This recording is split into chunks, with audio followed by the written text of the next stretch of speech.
Minute taker, thank you. Good evening, ladies and gentlemen. We wish to acknowledge the traditional custodians of the land within the Shire of Chittering, the Yuin and Whadjuk peoples. We would like to pay respect to the elders of the Noongar Nation, past and present, who have walked and cared for the land. We acknowledge and respect the continuing culture and the contribution made to this region. I declare the meeting open at, it's close enough to 7 p.m. There it is, thank you, just ticked over. Item 1, declaration of meeting, which has been done. Item 2, record of attendances. I should note that as per Council's resolution 130423, this meeting is being live streamed. So item 2, record of attendances, apologies and approved leave of absence and announcements. In attendance we have all of Council and we have the staff, Chief Executive Officer Ms. Melinda Prinsloo, Deputy Chief Executive Officer Mr. Scott Clayton, Executive Manager of Development Services Mr. Jake Whistler, and taking the minutes today is Danae, not Jodie Connell. Members of the public, we have 1, 2, 3, 4, 5, 6, 7. Apologies. We have apologies from Mr. Leo Puda, the Executive Manager of Technical Services. Approved leave of absence. Councillors, are there? There are nil, actually. Announcements. Councillors to advise their attendance and their role as elected members. Councillors, you have the list up there. Do you wish to add any other items to the attendances? I'll move on. Item 3, disclosures of interest. Councillors are required to declare any disclosures of interest of matters before Council. We have one tonight from Councillor Carmel Ross in relation to agenda item application for development approval, single house, lot 101, TT Road, Bindu. The nature of the interest is that Councillor Ross's husband is the chair of the Chittering Landcare, which is one of the entities invited to provide an expert opinion on the application. The nature of the declaration of interest is in impartiality. Councillors, are there any other disclosures of interest? Next item of business is item 4, response to public question time. There are nil. Public question time. This is the opportunity for the public to ask questions. Are there any public questions? No public questions. I'll move on to item 5, presentations, petitions and deputation. There are no petitions, no presentations. There is one deputation. Deputation in regards to Council Agenda item DEP01 0224, Next Tech Limited on behalf of Chittering Resort Proprietary Limited. Please come forward. Do you mind just hand out this little table which I'm referring to? It might just be easier for you to maybe get you the up there in front of Jake. Not one. Okay. Any questions? Thank you. We requested 2 people to speak. I wonder if it may be okay if my client, the applicant, can speak as well within the 10 minutes. Thank you. Thanks very much. And my name is Alan Stewart from Lateral Planning, and we act for Chittering Resort Limited, who own the property at lot 101, Tea Tree Road, Bindoon. I'm speaking in favour of the proposed development, and we would ask that Council set aside the recommendation and grant an approval to the proposed single house. By way of background, the site in question comprises 475 hectares, and in June 2019, Amendment 61 to your local planning scheme was gazetted. Amendment 61 rezoned the land, so the 50 hectare portion at the north-east corner was zoned a special use to facilitate a tourism development, and then the remaining 425 hectare portion was to be included in a new zone called the Environmental Conservation Zone. And the single house that's proposed is in that portion of the site zoned environmental conservation.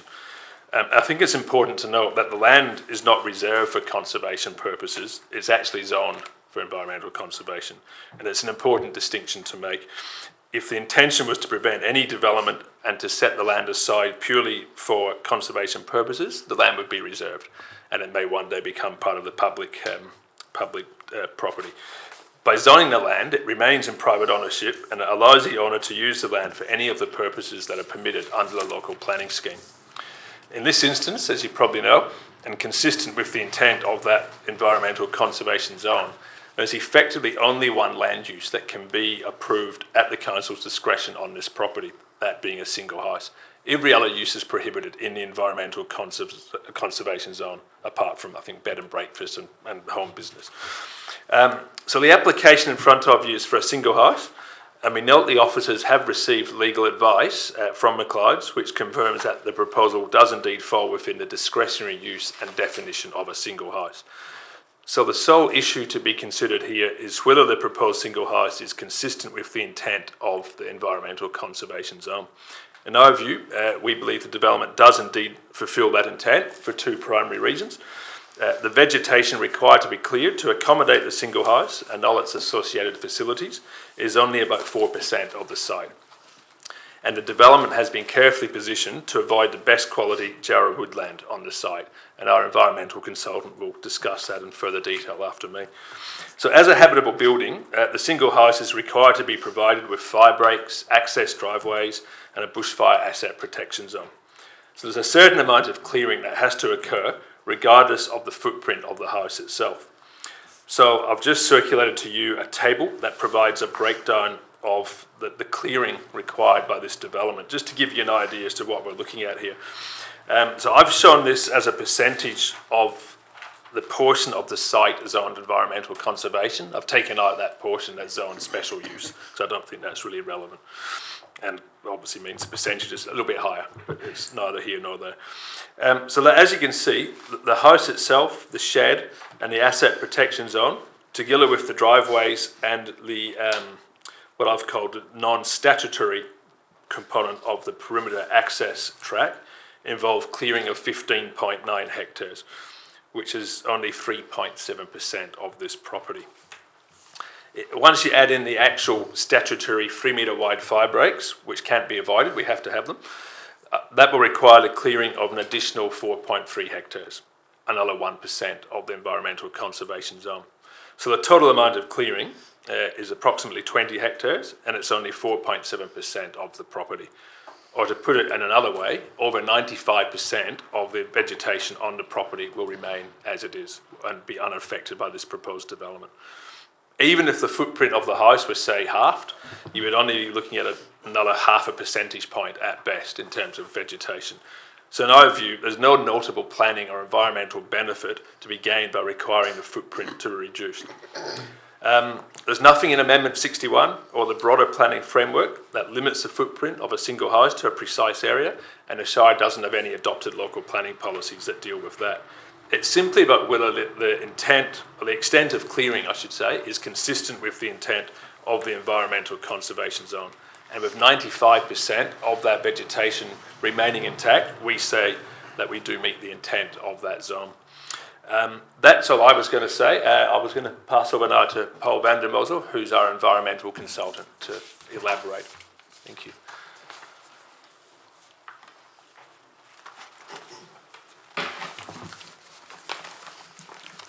Thanks, Alan, and hello. My name's Paul van der Mozel. I'm Managing Director of PGV Environmental. We've been doing the environmental work for the developers or the owners of the site for the house DA and other things.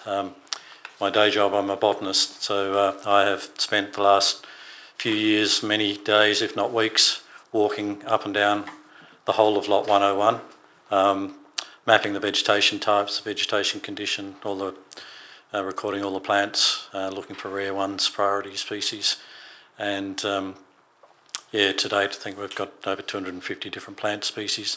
In general terms, about half of Lot 101 is jarrah woodland. The other half is coastal stringy bark and woolly bush on the deeper sands. There's a smattering of good quality Banksia woodland and a small bit of the botanist's favourite, the prickly parrot bush. in the northwest corner. There's no rare plants, but there is a priority plant, which is those plants that need extra looking after, which we found in some of the Jarrah woodlands.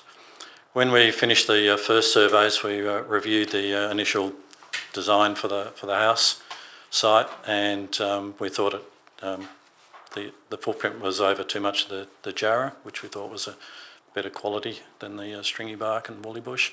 So we asked the designers to move it, I can't remember, it's about 60 or 80 metres further north. The shed went from the western side to the southern side, and I think we've avoided all the Jarrah for that footprint. In the clearing for the house and the APZs and the access tracks is about 7.5 hectares, round numbers. Clearing for the perimeter access tracks about the same number. As Alan said, in total it's about 15.9 hectares of clearing. The amount of vegetation in the conservation zone is 425 hectares. So the amount cleared is about nearly 16 hectares. That leaves about 409 hectares. So we've got 409 of the 425 hectares of bush in the conservation zone being retained. That includes nearly 200 hectares of Jarrah woodland, nearly 200 hectares of the stringy bark and woolly bush, almost all of the Banksia woodland and all of my favourite parrot bush. So I'd just like to finish by saying, if I may, for the councillors to consider the amount of clearing for the DA in the context of retaining over 400 hectares of the 425 hectares that's in the conservation zone. Thank you.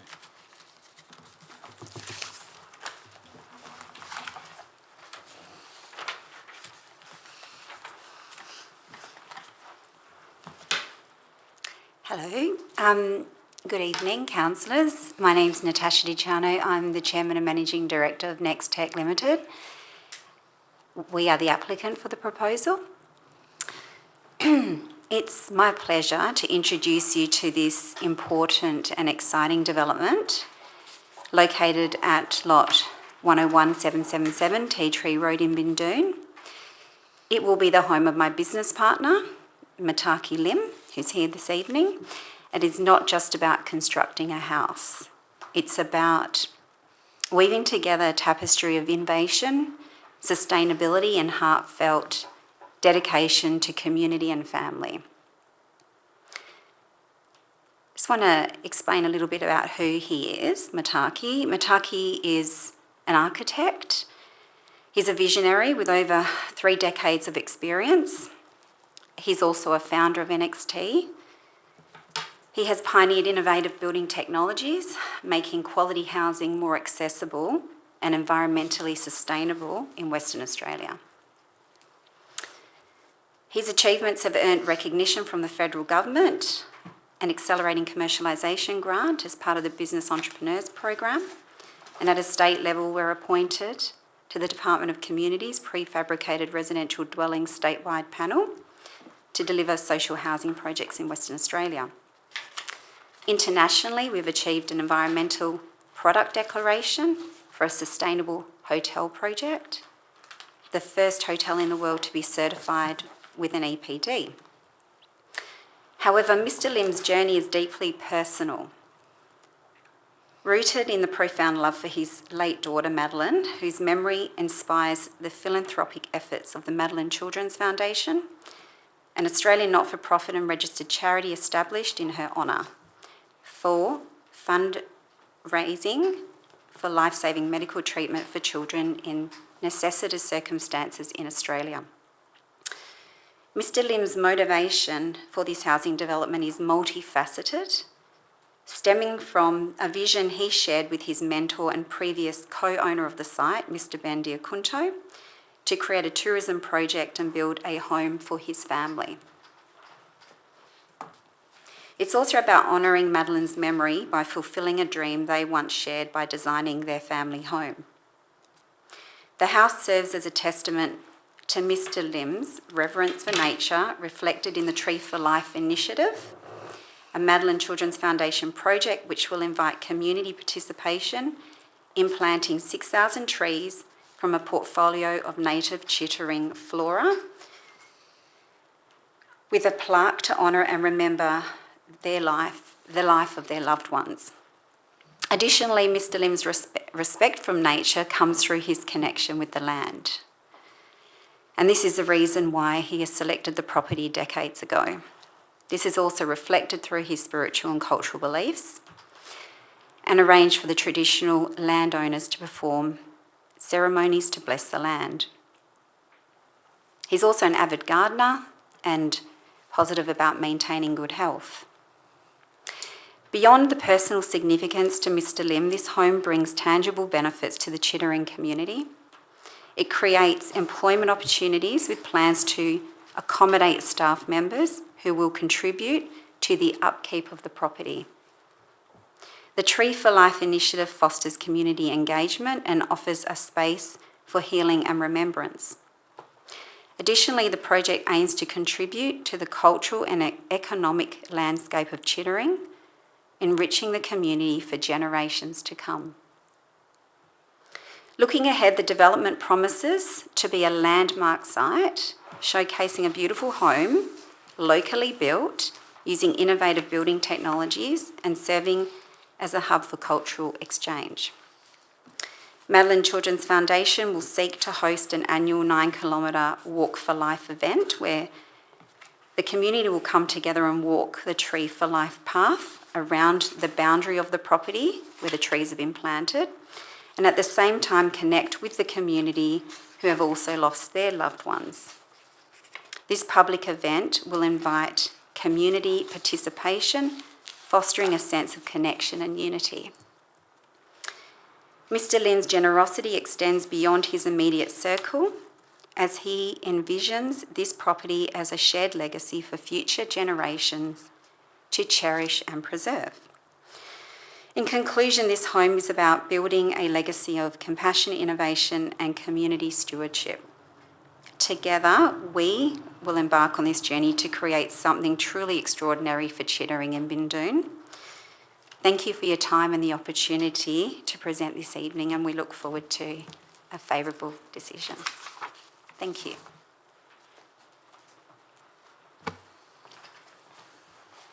Thank you very much.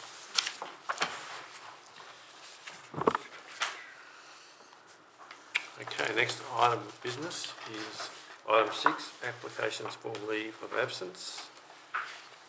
We have one, by the look of it.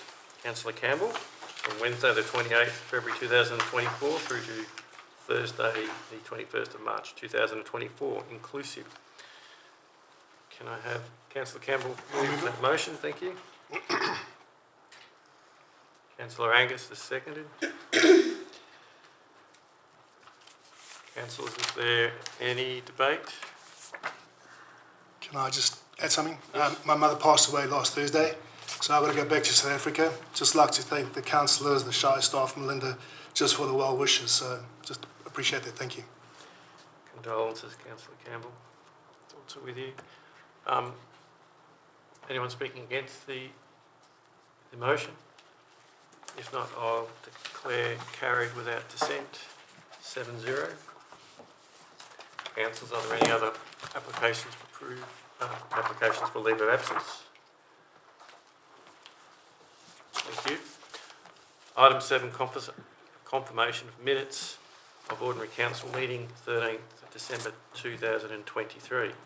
Councillors, you have an officer's recommendation to that effect. Can I have a mover, please? Councillor Ross.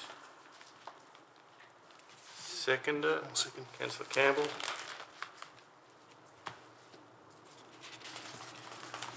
Councillor Ross. Councillor Campbell. Anyone speaking against the officer's recommendation? No one speaking against the officer's recommendation. I'll declare carried without dissent. 7-0.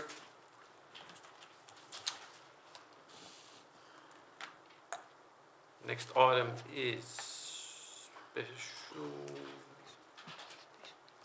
Yes, next item is officer's recommendation that the minutes of the ordinary meeting.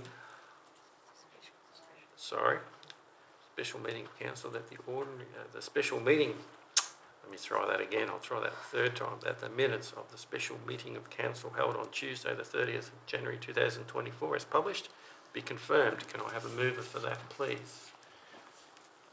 Whew. Councillor Curtis, I think you called my first. Councillor Ross, I think. Councillor Curtis? No, nothing. Councillor Ross? Councillors, anyone speaking against the officer's recommendation? No one speaking against the officer's recommendation, I'll declare carried without dissent 7-0. Thank you.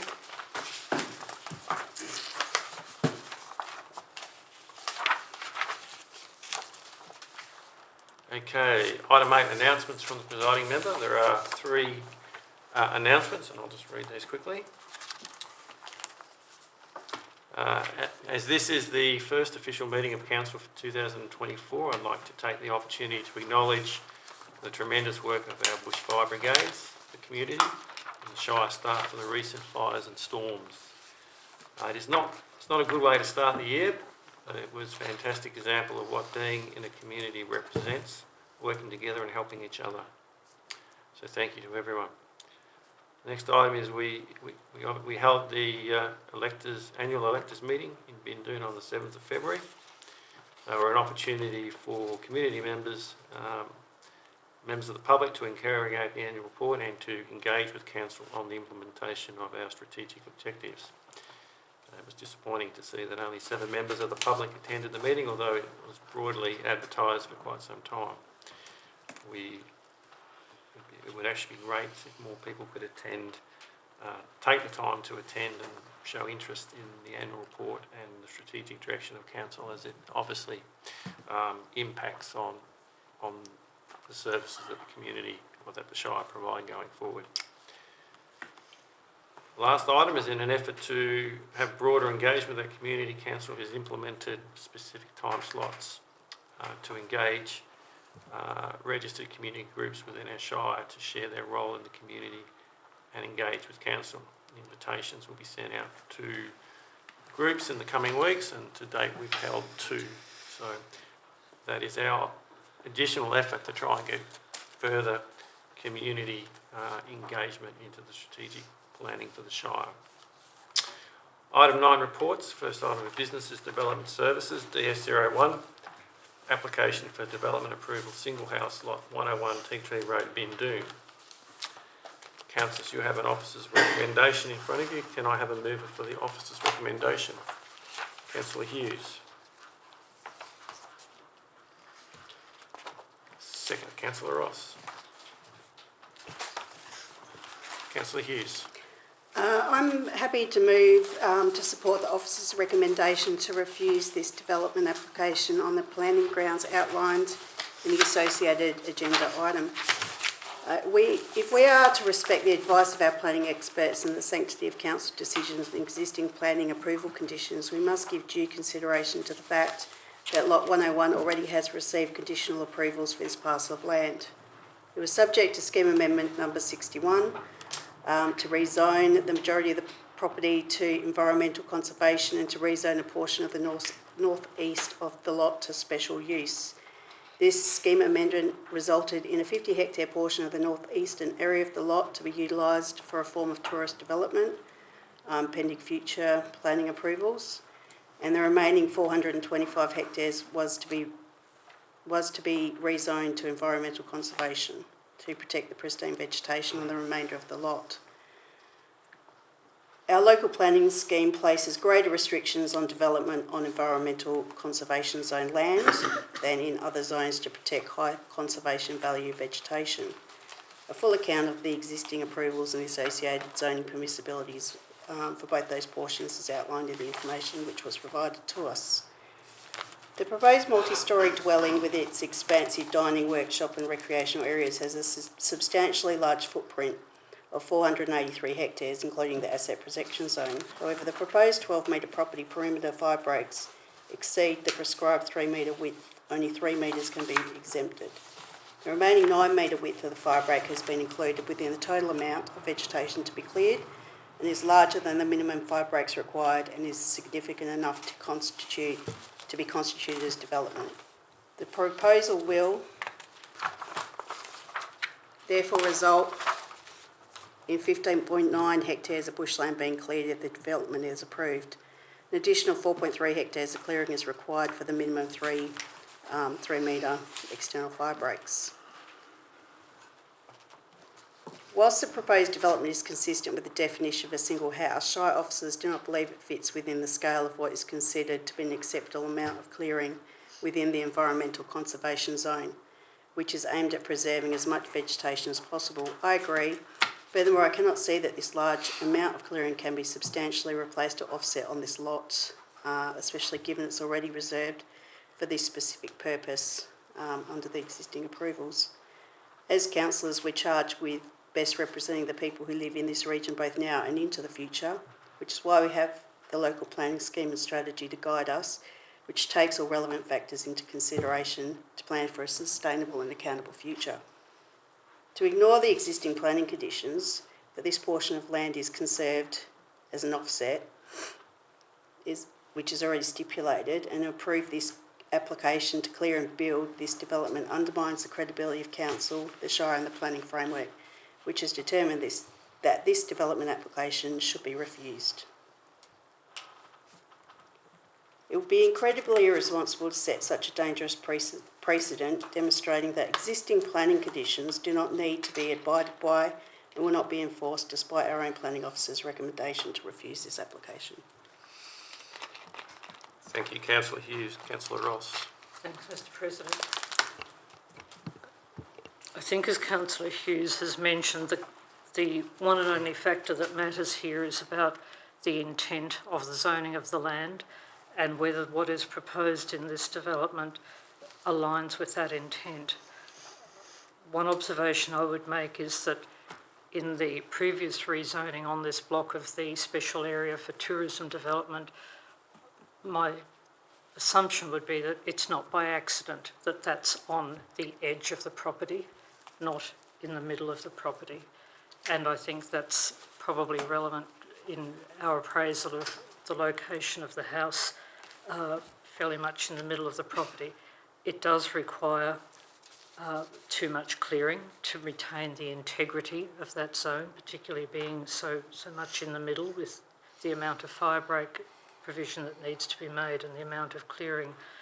So I certainly endorse what Councillor Hughes has said, and my view is that what is proposed, despite the representations that have been made to us this evening about the intentions of the applicant, I believe it doesn't align with the intent of that zoning of that land, and I support the officer recommendation.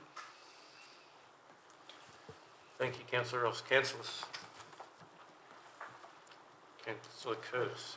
I'm not going to support this recommendation. I'm going to support this recommendation, because the community's vision for the area or for the whole Shire is to preserve the natural environment as much as we can.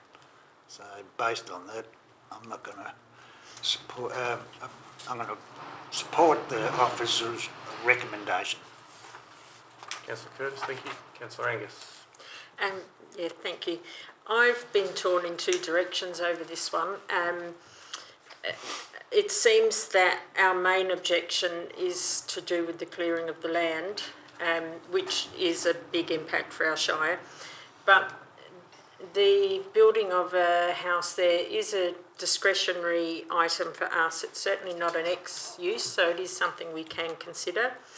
Having listened to the deputations tonight, I'm very aware, looking at the maps, that it's less than 5% of that land, and all the pristine areas are planned to be retained.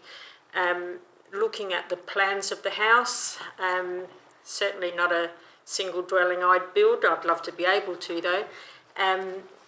But what the intentions are for someone in their private home is not necessarily for us to say how many bedrooms you can have or how many kitchens or whatever. So I also think there would be some positive impact for our shire coming out of this. People hearing of developments like this, it's going to put Shire of Chittering a little bit more on the map. It's going to assist with tourism, even if it's not for people to stay there. If there's a further development on the edge of the block with the other development, it's going to increase our footprint here, and I would be in support of the development. Councillor Angus, thank you. Councillor Campbell. So I'd be against the officer's recommendation. I mean, back in 2010, it's gone through numerous different rezonings. I think at one stage it was even zoned or utilised for farming. In saying that, it's quite a unique house.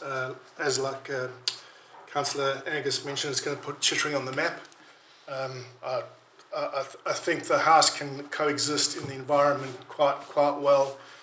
There's still 95% to actually have natural bush around it. So we all move out here to live on large blocks and build large houses, and I think you have every right to request that we obviously assess it. So fully support the development and not the recommendation. Thank you. Councillor Campbell. Councillor Stewart. Yeah, no, I'm not going to comment at this point in time. All right, that leaves me.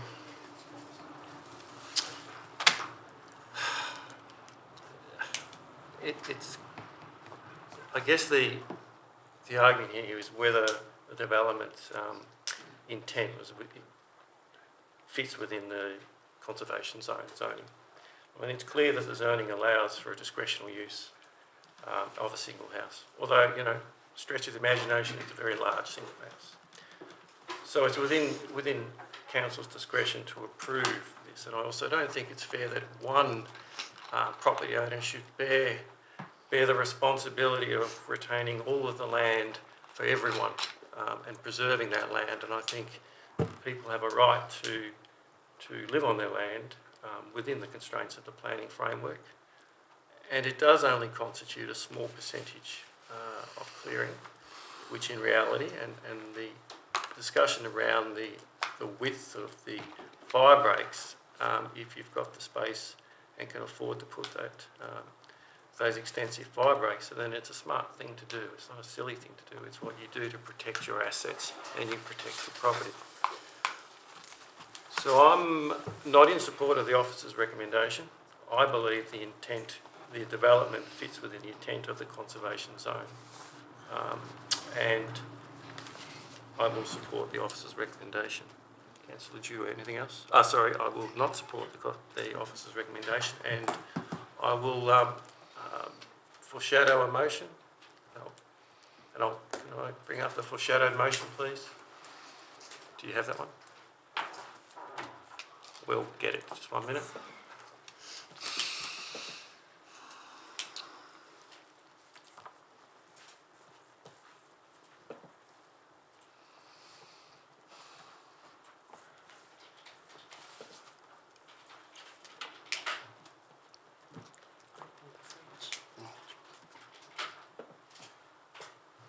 Desperate for wine.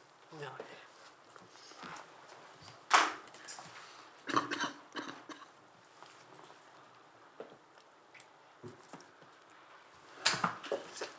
Just bear with us for a minute. It needs some typing.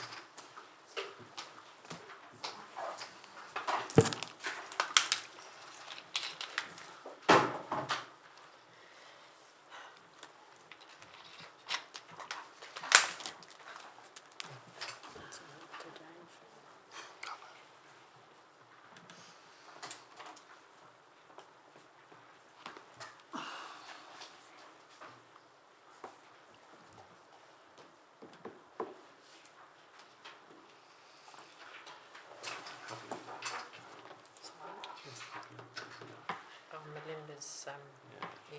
What do you want it? It was on it. I thought it was circulated We've to got it. everyone. Here. Yeah, I know, I just got to find it. Yes.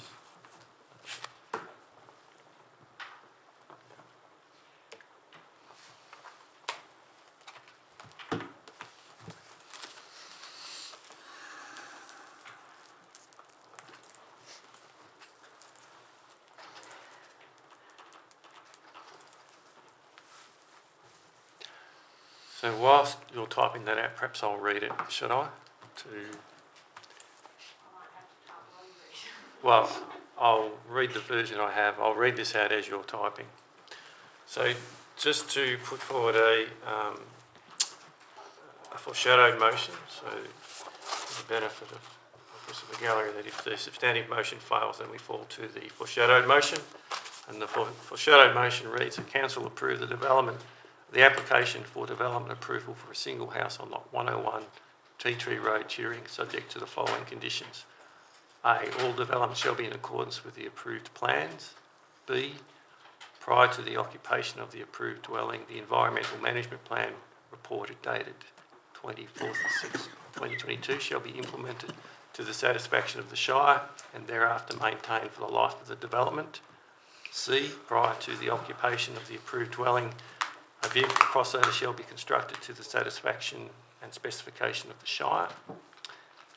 D, prior to the commencement of any works on site, the bushfire management plan dated 20/02/2023 shall be suitably updated to the satisfaction of the Shire.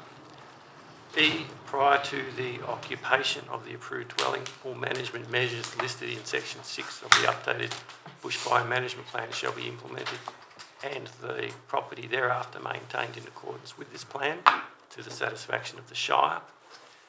F, a notification pursuant to section 70A of the Transfer of Land Act 1893 as amended is to be placed on the certificate of title of the lot stating the following. This land is within a bushfire prone area as designated by an order made by the Fire and Emergency Services Commission and is subject to a bushfire management plan. The management measures within the bushfire management plan are required to be implemented at all times. The notification shall be placed on the certificate of title and the lot prior to occupation of the proposed dwelling at the full cost of the proponent. I can keep going if we're not ready to look at it on the screen. Okay. So, councillors, you've seen this the foreshadowed motion previously. So, if there are any questions, it's a foreshadowed motion, and if the officer's recommendation is lost, then we move to the foreshadowed motion. So I guess that's really my comment is I think the intent is clear. It fits within my view of the intent of the conservation zone. It still preserves 95% of the conservation value, and it does add, having another dwelling does add to the community, in my view. No. So, councillors, that's our debate. So, we're right of reply is Councillor Hughes. Thank you, Councillor King. Just on a couple of points, if we are going to be considering this as a single dwelling and under the regular uses of such property, we can't very well consider all of the economic impacts of what essentially is a staffed, open to the public venue, because that isn't in keeping with what would ordinarily be expectation of a return from a single dwelling. Also, just to reiterate that this is in contradiction to a previous council decision and approval conditions put on that approval. So, in making conditions on approvals going forward, I would hope to be able to have the expectation that those conditions are going to be upheld and enforced going forward, not overturned by future councils. So that is also a precedent that would be getting set. Thank you. Thank you, Councillor Hughes. Councillors everyone's spoken to who wish to speak to it. I'll put the officer's recommendation to the vote. All those in favour? 3 against, 4. Councillors, we now move to the foreshadowed motion.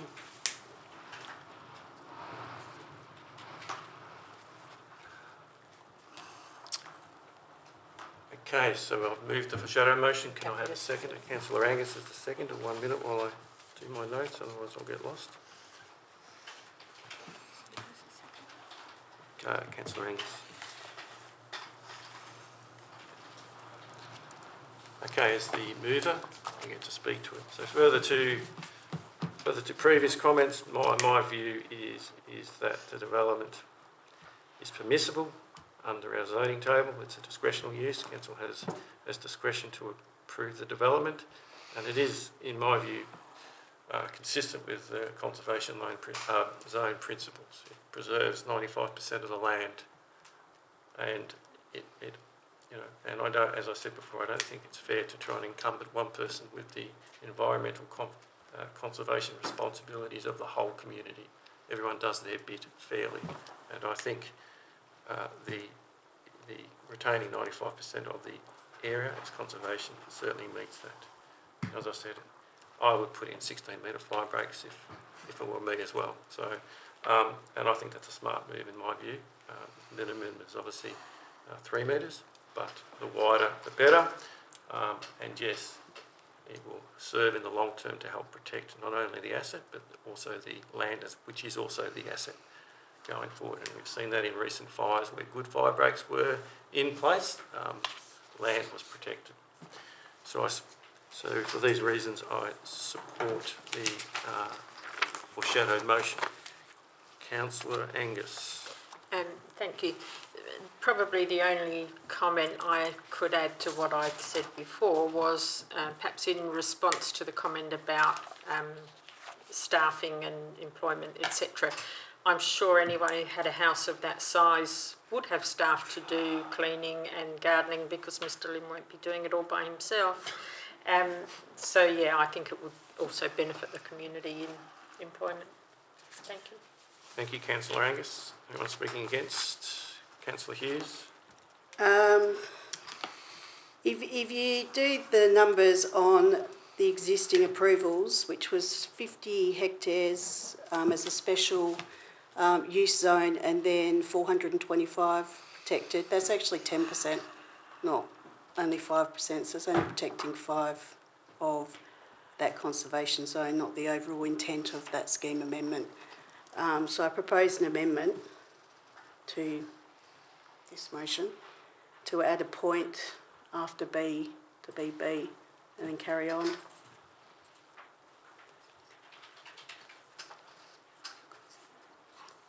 so it's going to be the same as the foreshadowed motion, but an extra point. So, Councillor Hughes, what I suggest you do is we draft out your amendment and we'll check. I've already checked the wording with Okay, for the benefit of us councillors, we'd like to know that you check the wording, and the wording is endorsed by the executive manager. So now that we know that, go for it. Okay, prior to occupation of the approved dwelling, a consolidated area of at least 16 hectares within the special use zone, 50-acre portion of lot 101 Tea Tree Road, Bindoon, shall be protected in perpetuity from the development and or disturbance through the imposition of an appropriate restrictive covenant to the benefit of the Department of Biodiversity, Conservation Attractions and to the satisfaction of the Shire. And then there is an advice note to that. Can we just get that down? I personally need some Do you want me to email explanation from the executive manager of what that means. Can you put it on one of these?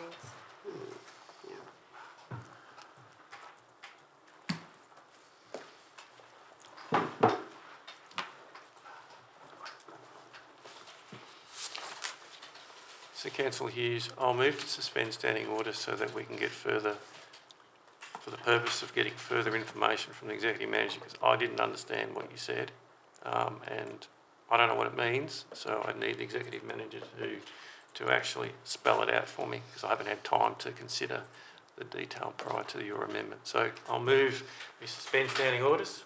Can I have a seconder for that? Councillor Dewar, thank you. All those in favour of suspending standing orders? Carried 7-0. Thank you. So essentially it's just replacing the offset of clearing. Let's get it typed up there first so I can read it. It should be, is it in front of your screen there?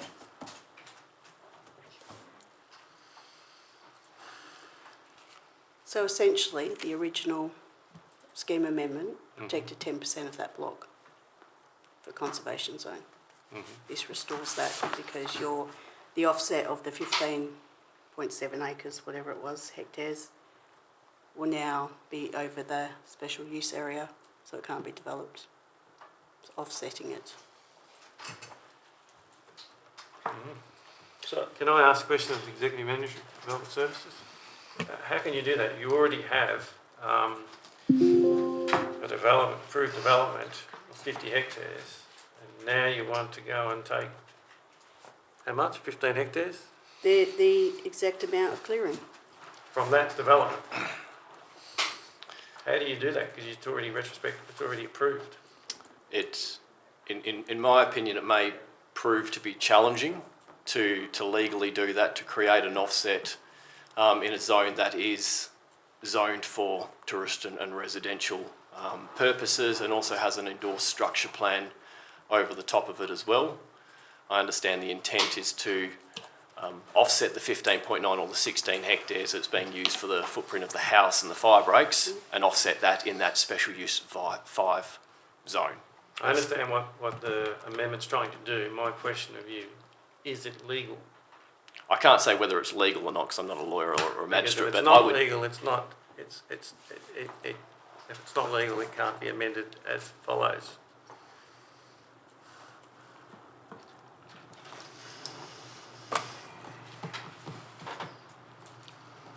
I understand the intent. I just don't know how do you do it. Something, as the Executive Manager already said, this What has a. happens when you try and undo a scheme amendment? That's why it was considered when that scheme amendment was made, that it was going to be offset. It was considered the total percentage of that land that should be offset by that development. Then, if that land was to be protected forever, then it should have had a different zoning on it, shouldn't it? Because it allows our zone planning allows for discretion. So under our own planning, we have discretion to approve a single dwelling. Now, if the intent was to lock it in and so no one can build anything there, then it would need another different level of conservation. Can I ask our Executive Manager of Development Services a question? You can't put a reserve across privately owned land, can you?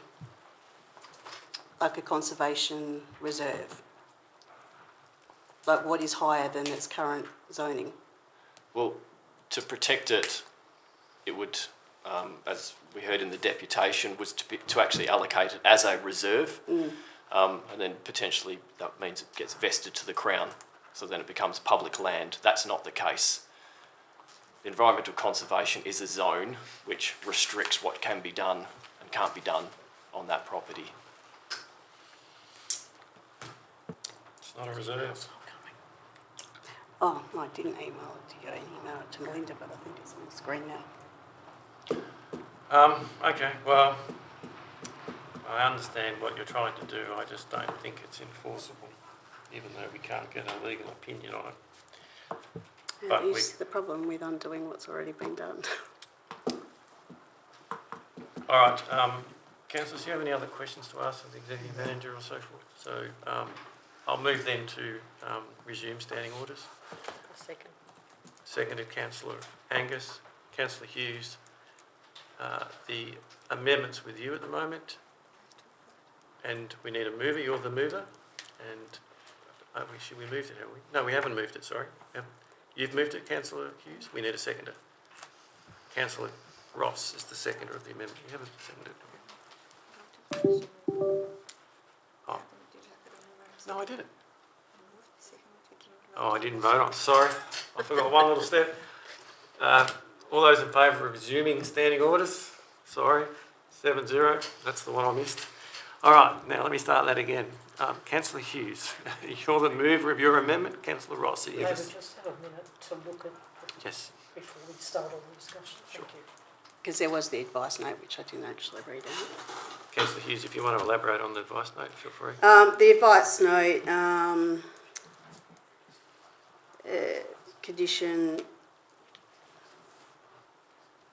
that'd be condition B, in that insert bit there. B. That's what we put up, wasn't it?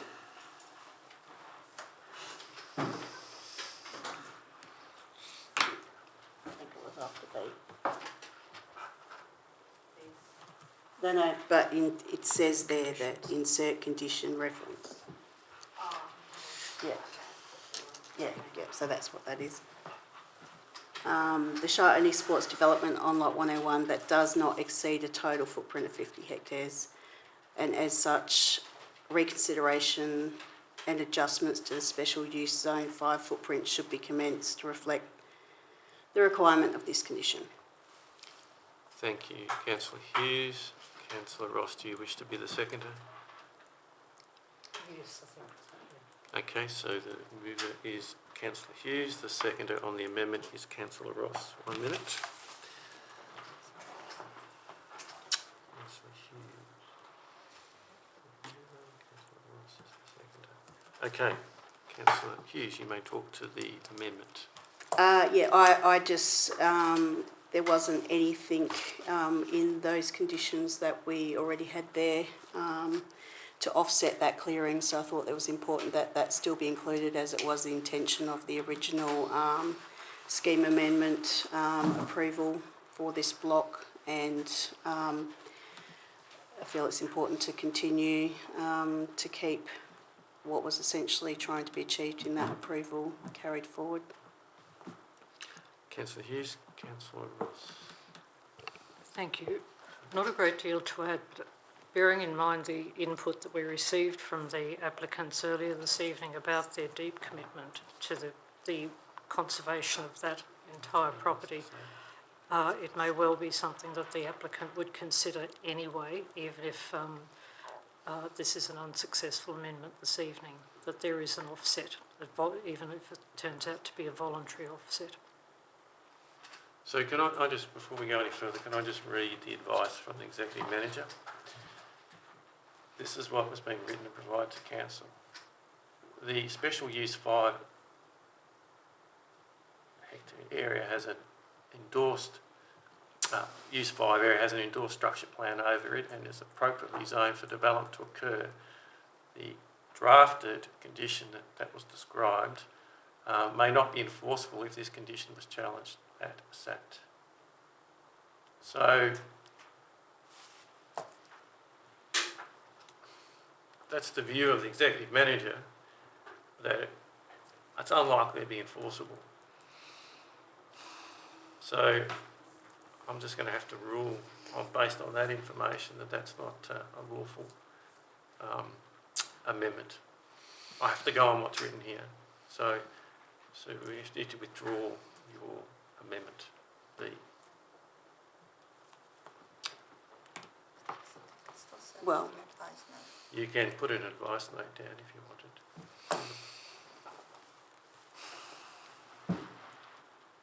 I mean, my role as presiding member to ensure that the motions are lawful and enforceable. The advice given suggests that it's not enforceable,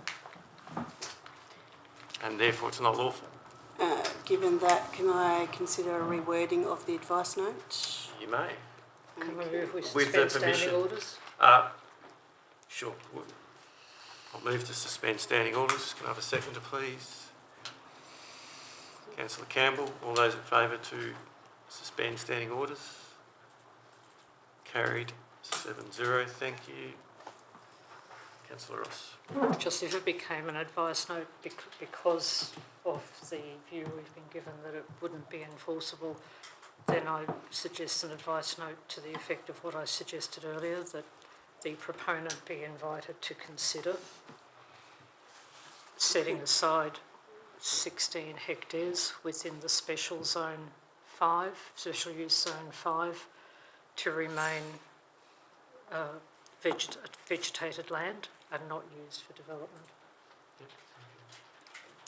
I mean, Enforceable no, in years. no. So that's, yes, so although we suspended standing orders, I guess the amendment I guess I'm deemed it to be not enforceable, and therefore it sits back with you, Councillor Hughes, as to what amendment. If I amendment to an advice note, then it will be, it's not enforceable, but it can be added as an advice note. It can be added as an advice note if that's what you prefer. To reflect, your only option. the intention of Scheme 21 instead of that bit, and then that will be. So Councillor Hughes, I'll resume standing orders. I'll move to resume Yep. standing orders, and then we'll pick back up with you So in can your I advice notes. amend my amendment, because it hasn't been voted on yet, so am I still in the wording? phase of it? Yeah, just work off the same amendments, Yep. fine. Okay. So I'm moving to resume standing orders. Can I have a second, please? Councillor Angus, all those in favour to resume standing orders? Carried 7-0. Thank you. Councillor Hughes, and your amendment. Yeah. So I wish to change the wording of my amendment, deleting that first part about point B. It's just going to be an advice note be added. You just want the advice note at the bottom? Yeah. But just agree with the last line.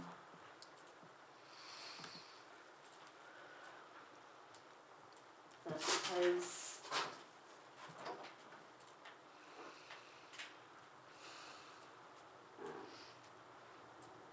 adding an advice note. Oh, yeah.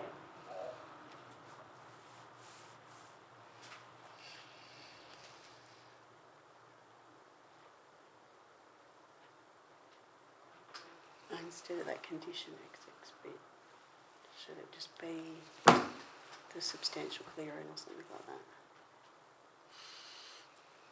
I wouldn't go with the wording. I think we still need to suspend standing orders. We still need to work on the wording of this. Between the two of you, Councillor Hughes previously moved, Councillor Ross, you second. So between the two of you, you can, between the two of you, you're within your rights to reword that. Any wording by the mover has to be supported by the seconder. So if the two of you want to spend a bit of time, go for it. But if you want other councillors to be part of it, then we can resume standing. Well, I think our suspend standing orders. intention hasn't changed, it's just the wording. So I think between the two of you, I'm sure you can sort the wording out. Yeah. With regard to clearing, I think we're only dealing with the special zone, special use zone, which is not mentioned in there at all.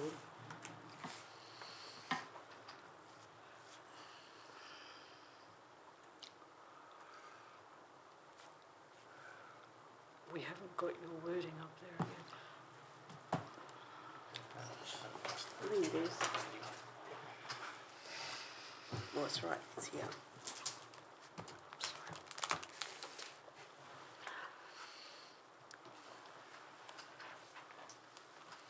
So it's just this paragraph.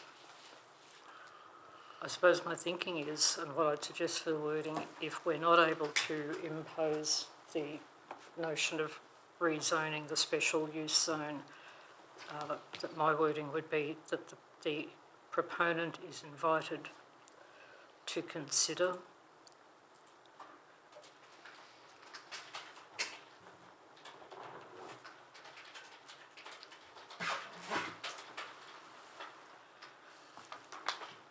setting aside 16 hectares of special use zone 5, whatever, 5. special use zone 5 to be retained with its existing vegetation.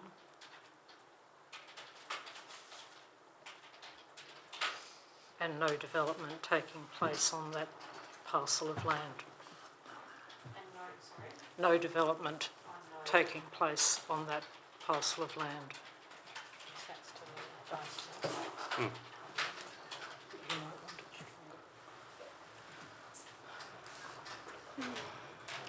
So Councillor Hughes and Councillor Ross, are you in agreement with the advice note?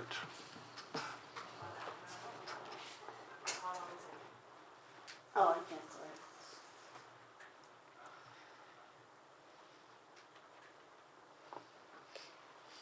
Just maybe to offset the clearing. Yep, I think that's To as far offset as we clearing. can go. Yeah. Yep, the clearing from the conservation zone.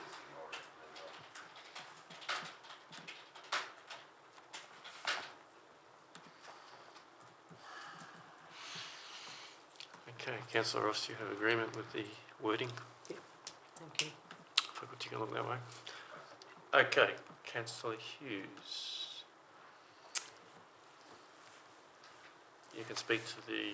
Oh, I think that we've already discussed it enough in there. Probably. Suspension of standing orders. Thank you for allowing that. We presumed, I think, did we not resume Yes. standing orders? Thank you, Yeah. we're running out of paper. Councillor Ross. In light of the advice that was offered before, I believe this is as much as we can ask of the developers, of the proponent. But I was impressed earlier this evening with the commitment that was stated about the understanding of the environmental importance of the land.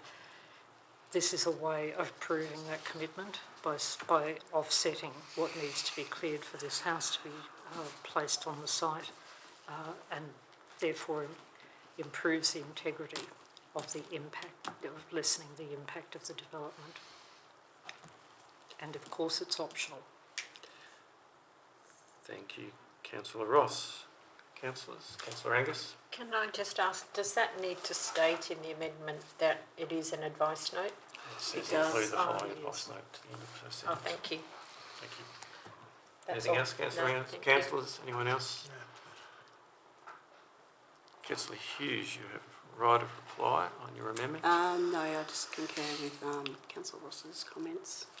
Thank you, Councillor Hughes. Councillors, I'll put the amendment to the vote. All those in favour of the amendment? 3 against. 4 lost. 3-4. Councillor Hughes, you are back on the substantive motion. The intent is Sorry, back on the foreshadowed motion. Okay, although the amendment was lost, I would hope that the proponent would consider doing that given the deputation we heard earlier. So I have to say that. Thank you, Councillor Hughes. What are we up to now? Have I spoken? I moved it, didn't I? Yep, and then Councillor Hughes has seconded. She's spoken to it. Councillors, so just to recap, just to an update, I've spoken to the Councillor Hughes has spoken. Councillor Angus has spoken. Councillors, anyone wish to speak to the foreshadowed motion? Well, not much has changed, really, has it? Foreshadow. No, The whole topic here is pretty much the same. it is. So I think we can, or I can move on. All right, councillors. Councillor Curtis. Councillor Curtis, sorry. Yeah, well, I'd like to not speak for the motion. I'm supporting the officer's recommendation. So, Councillor Curtis, we're talking about the foreshadowed motion now. So you're either speaking for the foreshadowed motion or against. I'm against it. Okay, then speak. Look, if we don't have keep to our strategy, our community plan, strategic community plan, which underwrites all our economic plans and long-term plan and whatever plans we've got so many. What's the point of having all these plans if we don't stick to them? We're going to end up like all these gravel pits. Just the whole place is going to be a desert if we let people come along and bulldoze anything they want. That's why we've got these plans, and we've got the planning, Jake, the development services. What have we got him for? We don't stick to what he recommends. We've got all these plans, and now we go and throw them out the window. I'm dead set against this amendment, this foreshadowed motion. Thank you, Councillor Curtis. Councillor Campbell, I Thank you, think. Ted. Thanks. Councillor Ross? Okay, then I have right of reply which I won't exercise. I think enough's been said. We'll put the foreshadowed motion with the advice note, which is now the substantive motion to the vote. All those in favour? 4. 5, sorry. Where's 5? Oh, 5. Sorry, I missed that one. 5 against. 2. So the shadowed motion was carried 5-2 without the advice note. My apologies. Okay, Council, that concludes that item. Next item of business is technical services, TS01, Containers for Change program. Councillors, we have an officer's recommendation and we also have an alternative motion. With regards to the alternative motion, because the alternative motion serves to affect a previously endorsed council resolution, it will require 2 seconders. So just to recap, the officer's recommendation is around awarding to Good Sammies the Containers for Change program, and the alternative motion is not to accept the Good Sammies Enterprise, Good Samaritan Enterprises proposal. So they're the two. Councillors, can I have a mover for either the officer's recommendation or the alternative motion? I'll go for the officer's recommendation. Okay, councillors will deal with the officer's recommendation first. The mover is Councillor Campbell. Can I have a seconder, please? Councillor Hughes. Yes. Okay. Councillor Campbell. Thanks, President King. So, accept the officer's recommendation. We've engaged the community. We've looked for charity groups to run it. It's gone out numerous times. I think we've invited them back to accept to take on the Containers for Change, which they've declined. Good Samaritans have come back and they've obviously demonstrated that they can do it and they are prepared to do it in Lower Chittering and been doing so. Nothing's been lost. We still have Container for Change. We still get our 10 cents and charity groups will still receive the benefit. I think it'll be better because it's accessible 24/7 and we don't have to go to the tip at funny hours on funny days. So I totally support the recommendation. Thank you, Councillor Campbell. Councillor Hughes. I also concur with Councillor Campbell's comments. The only other point that I would add that it's already the council decision to do this up until this stage has been largely implemented. So in business dealings, I feel it would be acting in bad faith if we were to withdraw that offer now. So I agree with all of the reasons why this is necessary and that this is the best way forward at this time for the Shire. Thank you, Councillor Hughes. Councillors, anyone speaking against the officer's recommendation? Councillor Curtis.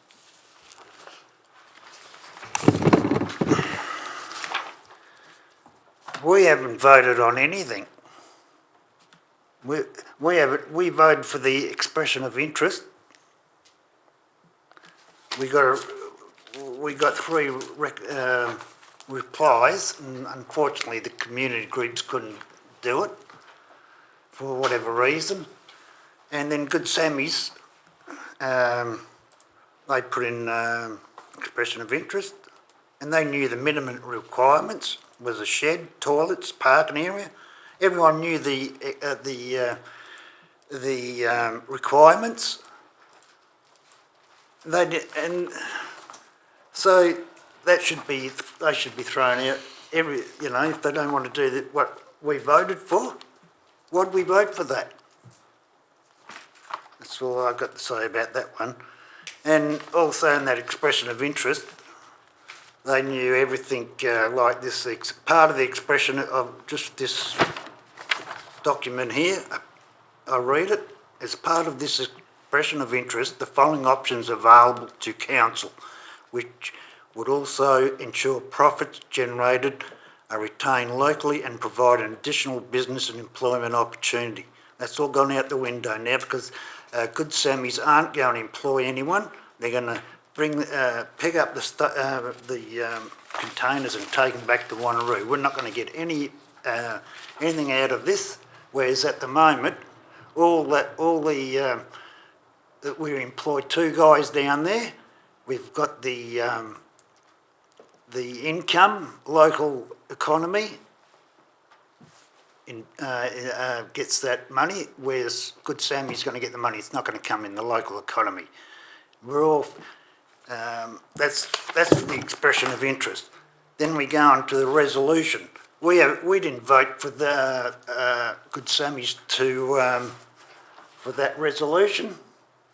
The resolution was council approved the award to Good Sammy's. Right, we approved it. And has to come back to the agenda after the Shires goes through negotiation. So we haven't voted to accept anything from Good Sammy's. So I don't know what Councillor Hughes is saying. We've accepted Good Sammy's offer. We haven't voted on it. Thank you, Councillor Curtis. And there's so many. Still going. Can Keep going. You could go on through this whole exercise for another 5 hours, but I don't want to do that. Preferably not. They're offering a second-rate service. The expression of interest was for a manned refund centre. And what's happened? They don't want to do a manned refund centre. So we're being conned for a start. Nothing what we originally voted for hasn't come to fruition. And I don't know what people say. We've done Good Sammy's have stuck to their for what we voted for. So I can't vote for this motion. Thank you, Councillor Curtis. Okay, councillors. Councillor Angus. Only to say that the main reasons for this exercise in the beginning were 2 main reasons. One, that even though we were getting refund on the cans and bottles, the cost of it was costing us more than we were getting back. So that was one reason to try and outsource it for better income, and the other reason was to make it more accessible to the local community, which at this point of time is only a few hours certain days of the week, whereas with this recommendation it would allow 24 hours 7 days a week for the community to do what they need to do, and I will be supporting the officer's recommendation. Thank you, Councillor Angus. Councillor Ross. Thanks, Mr. President. Just a brief comment additional to what Councillor Angus has said. Now, my personal preference for accepting the Good Sammy's proposal in the first instance is that they are an experienced operator in this field, and much as I agree that it would have been desirable to generate employment in the Shire through this, I respect their business acumen, that they will have done their sums and they will have worked out that the only way to make this viable such that we actually get a return and no one goes broke in the process is to run the model they are. And so I think we need to accept this in good faith. Thank you, Councillor Ross. Councillors, anyone else wish to speak? No one wish to speak. Right of reply, Councillor Campbell. Nothing further to add. Thank you. No right of reply. I'll put the officer's recommendation to the vote. All those in favour?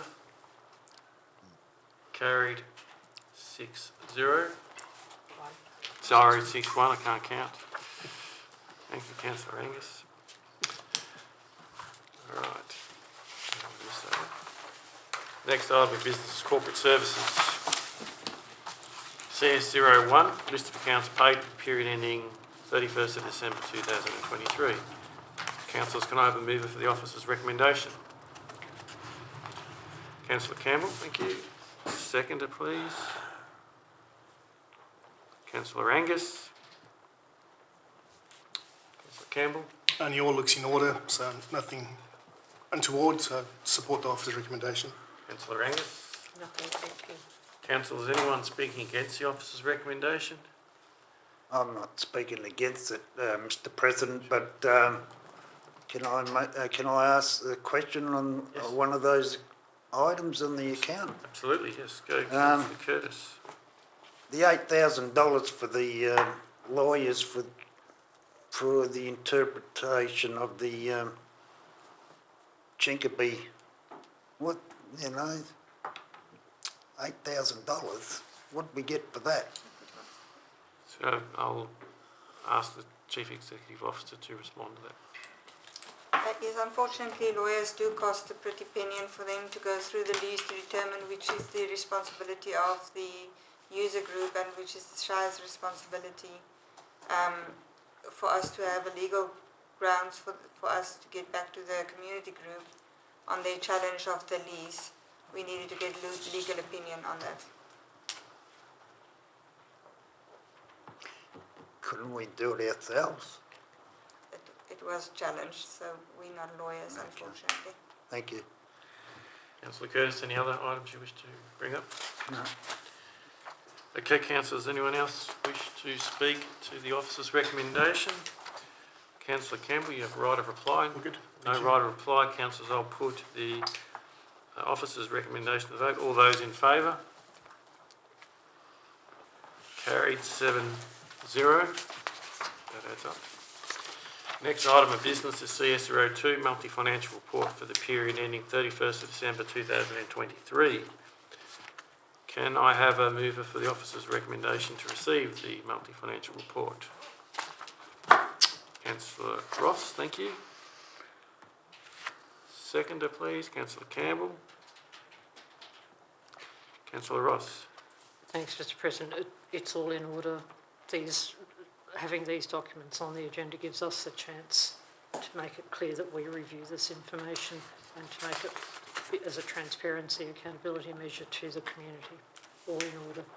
Thank you, Councillor Ross. Councillor Campbell. I think Councillors, anyone speaking against the officer's recommendation? Okay, right of reply not required. So no one speaking against the officer's recommendation. I will declare carried without dissent, 7-0.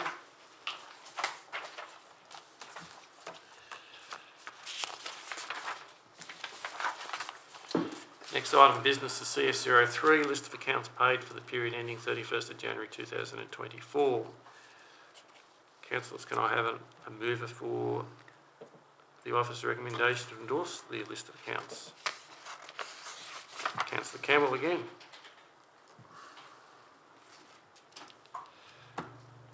I'm happy to second. Councillor King. Councillor Campbell. no, nothing's out. Nothing for myself to add. Councillor Hughes. I just did want to seek some clarification just with regards to the payment to McLeod's barristers and solicitors for $7,786.50 legal expenses regarding the yacht issues which we were awarded costs to be covered. Was that one of the costs that will be covered? CEO to answer that. Thank you. Yes, so all of the costs that was associated with the trial will be taxed by the court, and it would be for Mr. Nobes' account. We have to pay it up front though, and I'm not sure. How do we pursue it if he doesn't want to cough up? That would be for the courts. So it could be a lengthy procedure. In his estate. Right, okay. Thank you for Cost us clarifying that. otherwise. Thank you. Yes. Yes, all the above. Thank you. Right, Councillor Hughes, thank you. Anything else, Councillor Hughes? No. Councillor Jewell, you want to speak to that No, now? I've had enough, thanks. Thank you, Councillor Jewell. I've lost now. Who hasn't spoken? Anyone else wish to speak? Anyone wish to speak against? No. Councillor Campbell, you have right of reply. Nothing's out, thanks. Thank you. If there's no one speaking against the officer's recommendation, I'll declare carried without dissent, 7-0. Next item of business is CS04 monthly financial report for the period ending 31st of January 2024. Can I have a mover to receive the monthly financial report? I'll move it. Can I have a seconder, please? Councillor Dewar. I have nothing to add other than to thank the council for providing the reports. Councillor Dewar. Very professional, thank you. Councillors, anyone speaking against the officer's recommendation?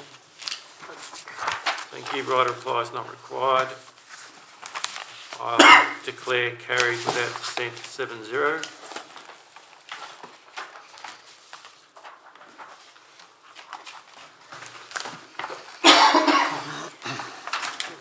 Next item is business as Chief Executive Officer section. First item is CEO01 Work, Health and Safety Statistics Report for December 2023 to January 2024. Can I have a move for the officer's recommendation to receive the report? Thank you, Councillor Angus. Seconder, please. Councillor Ross. Councillor Angus. Thank you. As usual, happy to see this report and see that there are 0 positive drug and alcohol tests. A couple of near misses or incidents that have been dealt with appropriately, and pleased to see that there is training going on. Thank you. Thank you, Councillor Angus. Councillor Ross. Thanks, Mr President. I agree with Councillor Angus's comments. Quite unfortunate that in the December report, one of the incidents was a ratepayer being aggressive to a staff member. Obviously of sufficient magnitude that it needed to be reported to the police. That's absolutely not on. And our staff deserve better treatment than that, full stop. Thank you, Councillor Ross. Councillors, anyone wish to speak against or for the officer's recommendation? Councillor Angus, you have a right of reply. Nothing to add, thank you. Councillors, if no one's speaking against the officer's recommendation, I'll declare carried without dissent, 7-0. Next item of business is CEO02 Mouche Recreation Centre Playground Design Plan. Councillors, you have an officer's recommendation in front of you to advertise for public comment and provide a report to Council on public submissions received. Can I have a mover for that, please? Councillor Angus, and I think Councillor Campbell was a seconder. I'll just draw names out of the hat. All right, Councillor Angus. Thank you. I'm pleased to see this to go out for public comment and advertising. It's a further step in the Mouche development that needs to be finalised. But yeah, just to stress that it is just going out for advertising and public comment at the moment, and then we will see what we get back and we'll make decisions from there. Thank you. Thank you, Councillor Angus. Councillor Campbell. It's just good to see engage the community. We might have missed something, so get some good ideas if in certain playground ideas. So yeah, look forward to getting lots of feedback from the Mouche people. Thank you, Councillor Campbell. Councillors, anyone speaking against or for? Councillor Curtis. Mr President, just a query, would this be a sand pit or, sand within the playground? Councillor Curtis, I understand it to be the rubber thing, the recycled tyres that form a mat at the bottom so no one gets hurt. No sand. Good. Thank you. Does that answer your question? Sorry? Does that answer your question? Yes. Because Okay. at the all the other playgrounds with this sand, it's costing us a lot of money to clean the sand. So it's great. Don't have sand there. Good point, Councillor Curtis. Councillors, any other comment? Only comment I'll make is that public consultation is particularly important, particularly when this is a facility that will be used by the public and our younger members of the public. So having that public consultation is quite important. I guess we need to wait to receive that public submissions to see whether there's any any potential change to the design and costs, and we'll have to deal with that at that time. At this point, we can't draw any conclusions other than we have had funding budgeted for, if I recall correctly, for this development. So we'll see what the plan comes back at. Okay, Councillor Angus, right of reply. No, nothing to add, thank you. Councillors, if there's no one speaking against the officer's recommendation, I'll declare carried without dissent 7-0, so thank you. Next item of business is CEO 03, Lower Chittering Community Centre Reflections Area Project Plan. Councillors, you have an officer's recommendation to approve the Reflections Area Project Plan and to instruct the Chief Executive Officer to use the plan to apply for funding towards this project. So that is the key of the officer's recommendation. Can I have a mover for this recommendation, please, Councillor Angus? Seconder, please, Councillor Ross. Thank you. Councillor Angus. Thank you. I'm happy to see this come to council, and it's just to point out that it is either for stage 1 or a standalone, but the reason we want to get it through now is so we can apply for funding and hopefully achieve some. And I believe we have a meeting down there tomorrow, and we'll see what's happening and take it from there. Thank you. Thank you, Councillor Angus. Councillor Ross. Thanks, Mr. President. I'm certainly very pleased to see this document in the amount of detail that we have now, because we've been committed as council to this part of the Lower Chittering development for some time, and it's good that we're making progress in the planning and have this dual approach that either it will be a standalone or an element of a grant. So it's good progress. Thank you, Councillor Ross. Councillors, anyone speaking against the officer's recommendation? Anyone wish to speak for? Councillor Angus, you have the right of reply. Nothing to add, thank you. Council, in the absence of anyone speaking against the officer's recommendation, I'll declare carried without dissent 7-0. Right.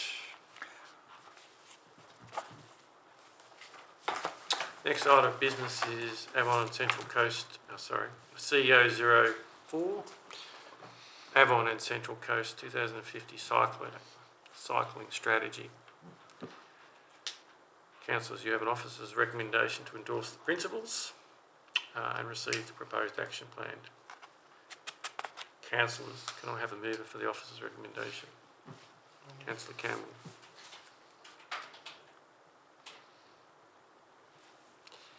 Seconder, please, Councillor Ross. Councillor Campbell. So fully accept the recommendations. I suppose on the side note, I know this is just a future plan up to 2050, but I really think it's probably a good topic and probably to be raised in our long-term financial plan as how we do link Bindoon going back. We've got a mountain bike park and we've got young families who are probably residing on the Great Northern Highway. Their little kids who want to ride to the mountain bike park have to go along the Great Northern Highway. So you imagine a little kid riding next to a truck at 110 k's per hour. I appreciate state government or federal government need to work on the final route, but I think we should look at how we spread out our network so we can attract more people to cycle into the mountain bike park.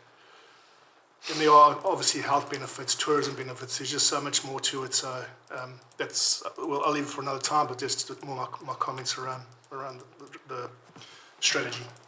Thank you. Thank you, Councillor Campbell. Councillor Ross. Thanks, Mr. President.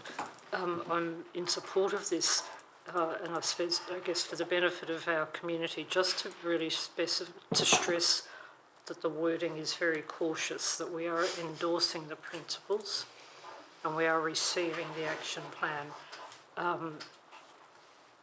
The purpose of this is as a guide to future planning and hopefully as a guide to applying for grant support when the day comes that we believe we're ready to proceed with any of these.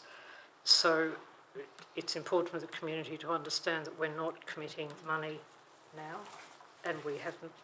This recommendation has nothing to do with the commitment of money with any date attached to it. It's about, in principle, support, and in the hope that at some point government funding may become available to allow some of this to be built. Thank you, Councillor Ross. Councillors, anyone speaking against the officer's recommendation? Oh, certainly. I think this is probably the Councillor biggest load of rubbish I've seen for a long time. Planning out to 2050, I mean, seriously, a government bureaucracy can plan out to 2050, I just find gobsmackingly ridiculous. We need to fix up our roads, first and foremost, and anyone who can't see that is bonkers. That's all I've got to say. Thank you, Councillor Dewar. Councillors. Councillor Angus. Just to reinforce what Councillor Ross had said, this is purely to confirm our support for local and state government to work together for the future.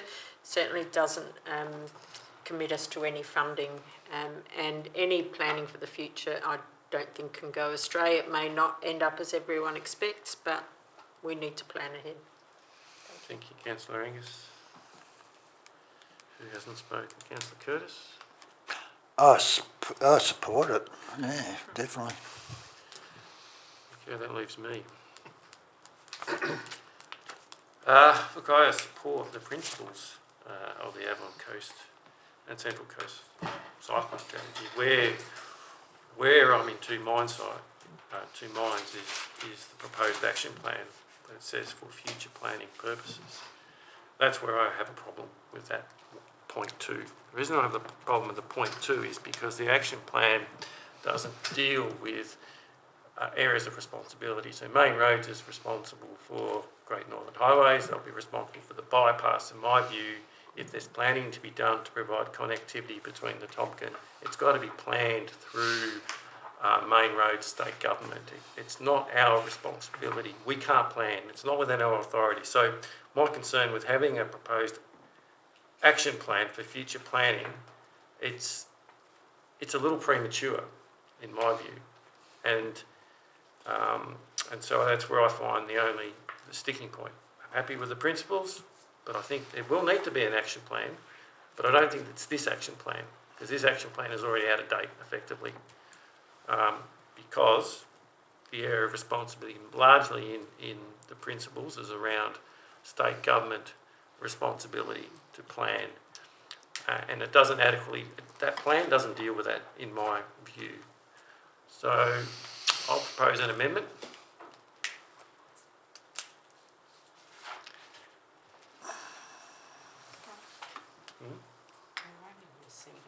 Doesn't matter. I was just going to say, we're receiving their plan, and it is for the purposes of us deciding in the future where we would want to add that. I still don't like it. Still don't like it. And my amendment will just delete 2. That's all. I'm happy with everything else. I don't even want to see what they're going to do to us.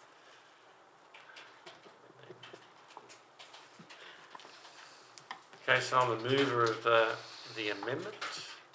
Can I have a seconder for that, please? May I ask a question of the CEO first? Because it would make a difference.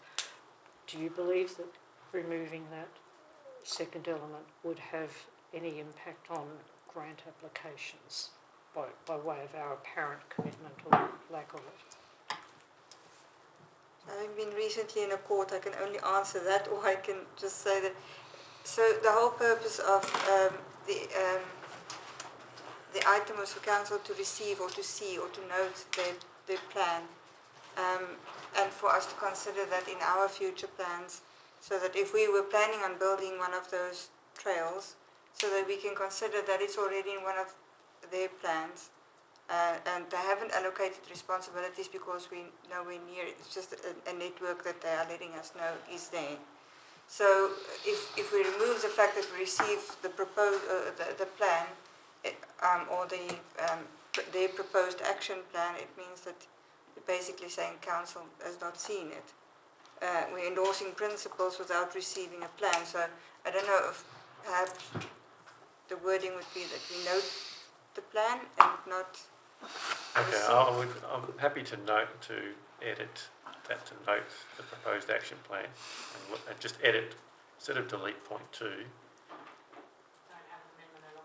No, have an amendment, but the amendment we point to will read as follows. Notes the proposed action plan, and I'll just stop there. We're just noting it. Splitting hairs whether it says notes or receives, I guess, but it's the future planning purposes which concern me. That part more so than anything else. Is another option to say noting the level of responsibility held by the state government for funding, something to that effect? Because I appreciate the point you're making about who pays, kind of. Look, I think you can have my view is you can have an action plan.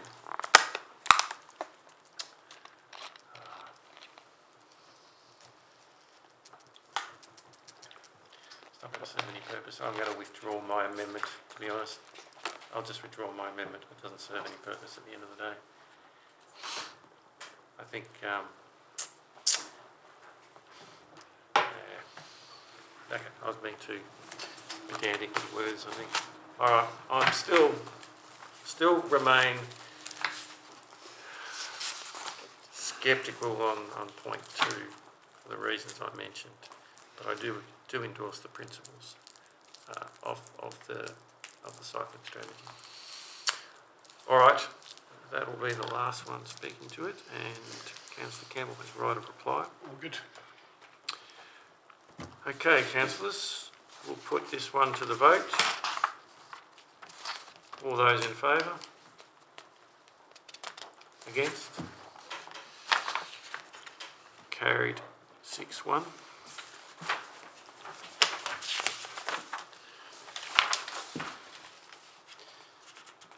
Next item of business is CO05, Memorandum of Understanding, Chincopeed Complex. Councillors, you have an officer's recommendation to authorise the Chief Executive Officer to draft a MOU for a period of 2 years with the Bindon Sport and Recreation Centre for the purpose of creating a mutually beneficial management system for the Chincopeed Sports Complex, and the draft MOU to be presented to Council for final endorsement. That is the officer's recommendation. Can I have a mover, please? Happy to move that. Seconder, Councillor Ross. Thank you, Councillor Ross. Okay, as the mover, I'll talk to it. Look, there's been considerable discussion for many years around the responsibilities of our community groups in the management of these community facilities, and we're getting to a point now where there's a certain responsibilities not being fulfilled by the community group just due to some of the misunderstanding. And so this gives us an opportunity to define and better understand the areas of responsibility, and I think it also potentially offers us an opportunity to provide greater access to Chincopeed through these development of an MOU that's mutually beneficial to not only the Sport and Rec group but also to the community. I think this is the only way that increased use will occur. Certainly, it's not working under the current agreements, so I support the officer's recommendation. Councillor Ross. Thanks, Mr. President. I certainly agree with the points you've just made, and it is hard work to sit down with a community group who's managing one of our facilities and work out what will be manageable for them and suit the Shire's interests, which is to give maximum benefit to our community overall. So I think to put something in place that will stand for 2 years and test it after 2 years is a sensible way to proceed. Thank you, Councillor Ross. Councillors, anyone speaking against? Councillors who wish to speak for? Councillors, I think right of reply is not required. In this case, given no one is speaking against the officer's recommendation, I'll declare carried without dissent 7-0. Next item of business is CEO 06, Local Government Risk Management Report for 2023. Councillor, you have an officer's recommendation to receive said report. Can I have a mover for the officer's recommendation? Councillor Angus, thank you. Seconder, please. Councillor Campbell. Councillor Angus? Only to say that I'm happy to receive the report. It keeps things transparent so we can see what's happening and where things are not happening as well as they might be. Happy to receive it. Thank you. Thank you, Councillor Angus. Councillor Campbell? Nothing further, Chair. Thanks. Councillor, is anyone speaking against the officer recommendation? Right reply, Councillor No, Angus. Councillors, no one speaking against the officer's recommendation. I'll declare carried without dissent 7-0.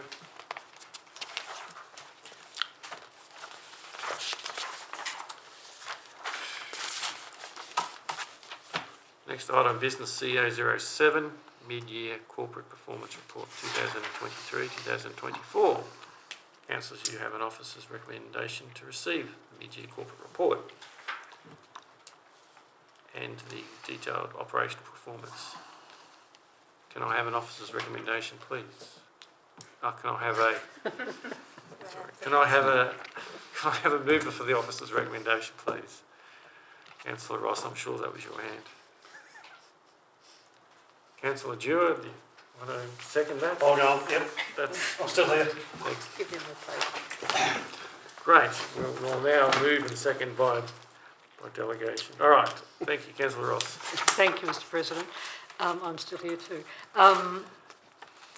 Two comments. One is that it's good that we have this report.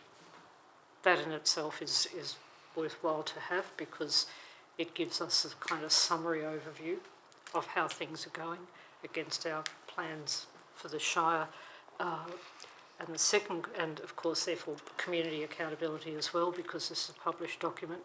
The second thing is as you look through it, fortunately there's not very many red items in there because really they're the ones that we need to be a little alarmed about in the sense of ongoing monitoring as to why is it something not happening as it was intended to. So very pleased to receive the report and very pleased with the state of it. Thank you, Councillor Ross. Councillor Dewar. Yeah, I just agree with Councillor Ross there, and particularly the transparency for the council, so that it's all legit. Everything's moving forward. Thank you, Thank you. Councillor Dewar. Councillors, anyone speaking against the officer's recommendation? Anyone wish to speak for the officer's recommendation? I'll just speak and just reiterate the comments of Councillor Ross. It's important that any business, any corporation assesses its performance throughout its operation to identify any areas for improvement or any areas for risk. And I think this report serves to provide a timely report on how we're faring as a local government. And all signs are good. So I thank the staff for compiling the report. Councillor Ross. Councillors, if no one's speaking against the officer's recommendation, I'll declare carried without dissent, 7-0. Thank you. Next item of business, CO08, Annual General Meeting of Electors. Water pressure at Wildflower Ridge.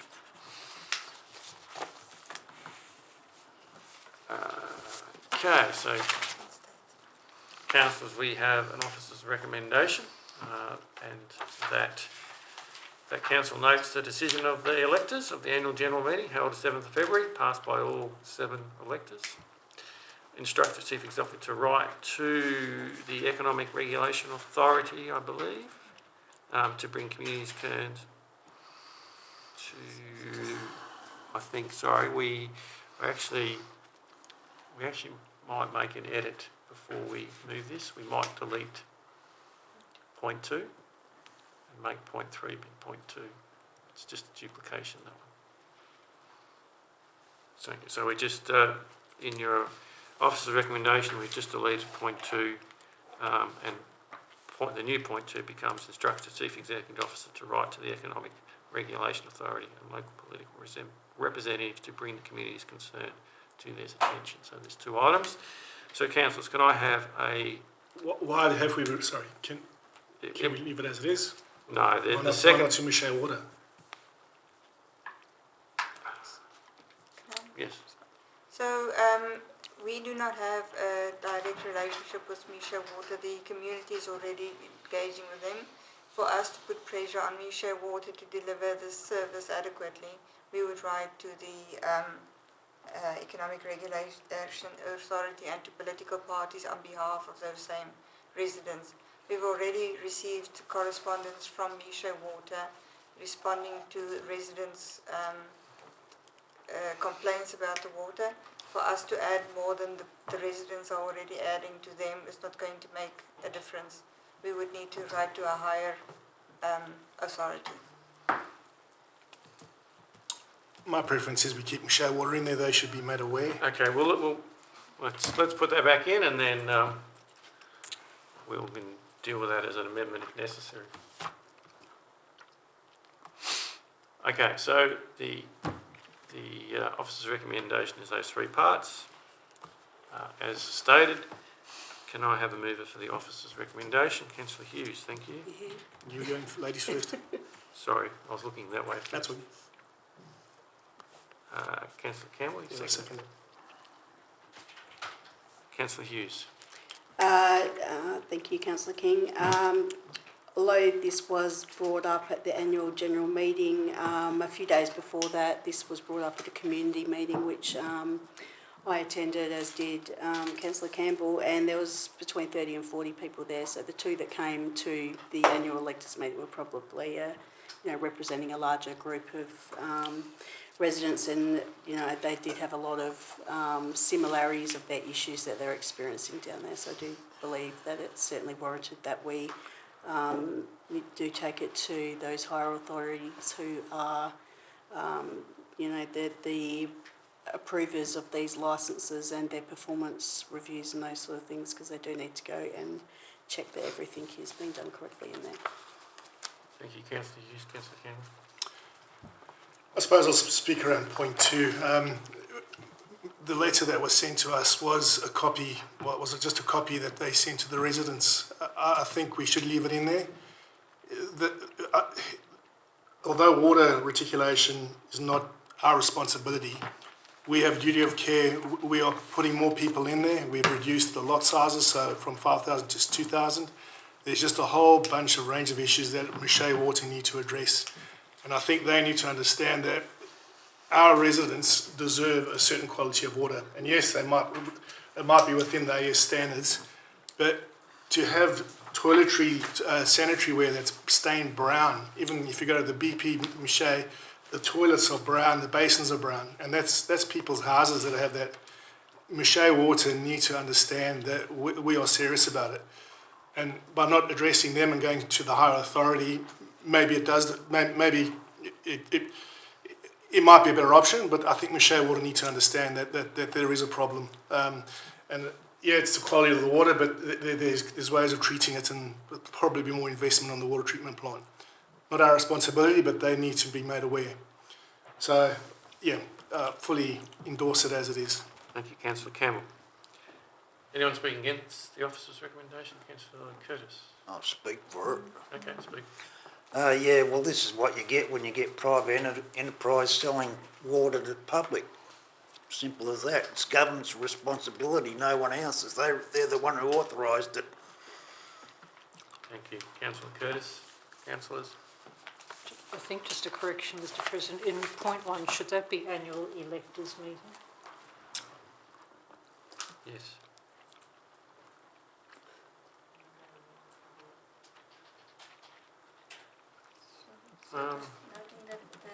Decision of the electors. Decision of the electors from the annual Electors meeting, not general.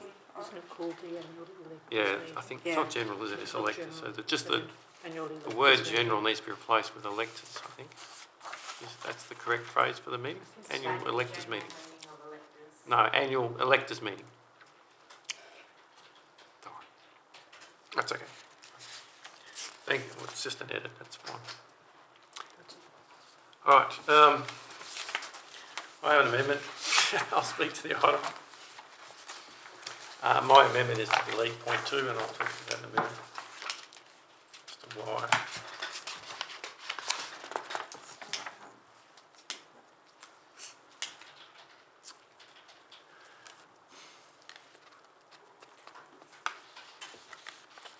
Do I have a seconder for the amendment to delete point 2? Oh, Councillor Dewar, thank you. Thank you. The reason why point 2 is completely irrelevant is because we're not the authorising party for the Miche water. Our strength sits in advocating directly to the economic regulators, and political representative, which is covered in the original part 3. Miche Water are well aware of the issues. They've written back and they've responded to the issues. So what are we going to write back to them? So we're going to write a letter back to Miche Water and say, "Dear Miche Water, we're just reiterating what the community have already told you and what you've already responded to." I mean, what purpose does that serve? There's no value in it. We're better off advocating at the authority level such that we can try and get the Economic Regulation Authority and the politicians to put pressure on Miche Water to deal with the issues that the community has raised. So I don't think point 2 serves any purpose, in my view. I think the 2 points should be one and the formerly 3, which is now 2. So I guess that's my position. Councillor Dewar? Yeah, spot on. You're right. If that's the case, you've had correspondence saying that they're basically not going to do anything. What's the point? Is you need to go to someone with some clout, and that's the ERA for sure on that one. So yeah, I agree. Councillors, anyone speaking against? Councillor Hughes. Well, I agree with the point 3 is where we're going to, get the most clout and be able to do something to get the proper authorities to police, the areas they're responsible for. I think point 2 is still relevant because it was what our ratepayers came to the meeting and asked us for. They wanted us to represent them to, just to relay their concerns. So I don't think there's any harm in leaving that point in there to acknowledge that this did come from that meeting. Thank you, Councillor Hughes. Councillors, any other comment? Yeah. Councillor Campbell. Exactly the same. It's just a show of support. Miche Water know what they've done. They know what they're doing. But at least those residents can think they can come to us and they know something is done. That's all. It's just a show of support. Thank you, Councillor Campbell. Councillors, any other further comments? I'll exercise my amendment, right of reply on my amendment. Look, yes, we can write to Miche Water. It serves no purpose. Our strength is in our ability to advocate to the Economic Regulation Authority and our politicians on behalf of the community. How can we write to Miche Water appealing to their sense of something? I don't know. What does it serve? It actually doesn't. In fact, it probably diminishes, in my view, our responsibility as the local government to advocate on behalf of our community to the right parties. So, for that reason, I still believe point 2 should be deleted. Okay, if there's no further debate, I'll put the amendment to the vote. All those in favour of the amendment? 1, 2, 3. 3, 4. Lost. Okay. Having said that, no more from me. That's just where we're up to now. Anyone else wish to speak to the substantive motion? Otherwise, Councillor Hughes, you have right of reply. Just to reiterate that, in leaving that point 2, that doesn't in any way affect the actioning of point 3. So we will still be advocating on behalf of those residents to the appropriate authorities. Thank you. Thank you, Councillor Hughes. Councillors, will put the officer's recommendation to the vote. All those in favour? 7-0. Thank you.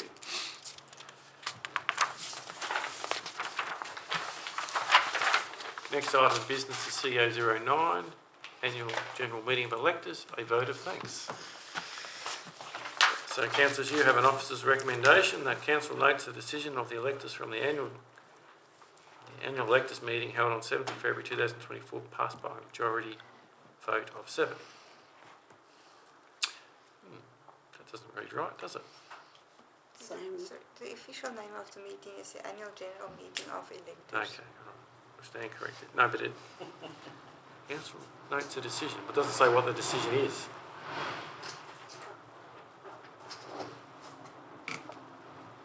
It's the vote of thanks to the Shire. That's right. It doesn't actually say anything. So we just need to word. We need to word this this a bit better. Here's their decision, electors' decision, and we're just accepting it.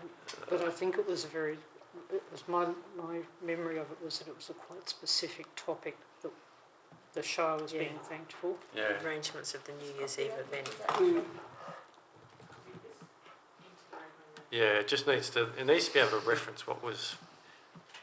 Just so when you read this later, you don't have to go looking for something that you may never find again. So it needs to go into the resolution. As we did the other one. What was the other one we did with that? Which one was that one? I can't remember which one we had. Yeah, okay.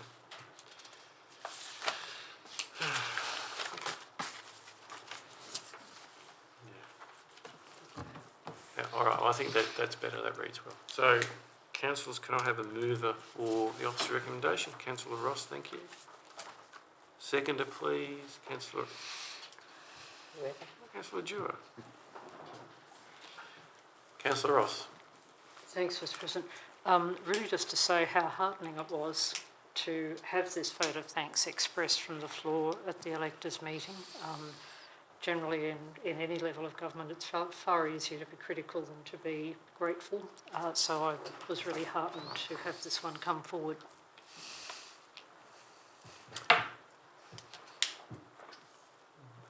Thank you, Councillor Ross. Councillor Dewar. Yeah, just again agreeing with Councillor Ross, more or less, it's nice to get some good commentary and some praise. Is nice to receive now and again. Councillor Dewar, thank you. Councillors, anyone speaking against the officer's recommendation? I would suggest not. Anyone wish to speak for? Just Councillor Angus? a little bit of added information because it is nice to hear thanks for the staff. There is always thanks at the annual Wannamal long table dinner for the input from the Shire as well. So thank you to the staff who work so hard towards helping them. Thank you, Councillor Angus. Councillor Ross, right of reply, not required. Thank you. Councillors, no one speaking against the officer's recommendation. I'll declare carried without dissent 7-0. It's an easy one. Next item of business is CEO 10, Annual General Meeting of Electors, Harvest and Vehicle Movement Bans. Councillors, you have the officer's recommendation that notes the decision of the electors meetings, I'll start again. Notes the decision of the electors from the annual general meeting, instructs the Chief Executive Officer to investigate options for declaring harvest and vehicle movement bans earlier, and instructs the Chief Executive Officer to workshop the options with Council prior to the 30th of June and bring back to an ordinary Council meeting for final approval. That is the officer's recommendation. Can I have a mover, please? Councillor Ross. Councillor Campbell, thank you. Councillor Ross. Thanks, Mr. President. I'm inclined to suggest an amendment be made to this one, that the Shire, that we also undertake more thorough community education processes about both turtle fire bans and the harvest and vehicle movement bans, because I think that will aid the whole situation as well as what we're proposing to do and can be done concurrently. So I'd like to move that amendment. Can I just ask a question, Councillor Ross? Yes. Isn't what you suggest an outcome of point 3? Because you wouldn't do that until you've, as part of point 3, I would assume that when council workshops options, before it could implement any options, it would have to workshop or engage with the community on whatever council was thinking. So maybe... I suppose I agree with the point you're making. I'm just conscious we're still in the fire season and it's been a pretty ugly one because of the hot summer we've had. So if this is in now, it can be implemented kind of tomorrow, as it were, rather than waiting for the outcome of the other steps that will happen. So you'd be suggesting insert a new point 2. Well, I'd suggest it would go there, and that you would say that the Chief Executive Officer, I don't know, explain to the community how the harvest band works. Something words along, if I'm poorly wording. Investigate options for better education of the community.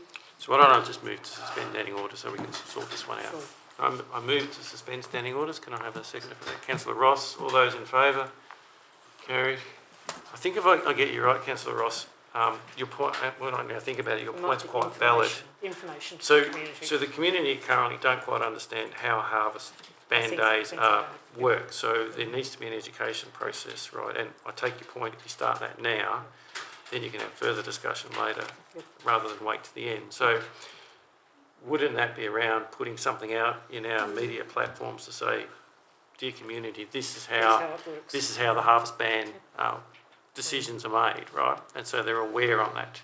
We could cover off, as we were briefed today, also on the fire ban. Could you draw this distinction between total fire ban days and harvest movement ban days?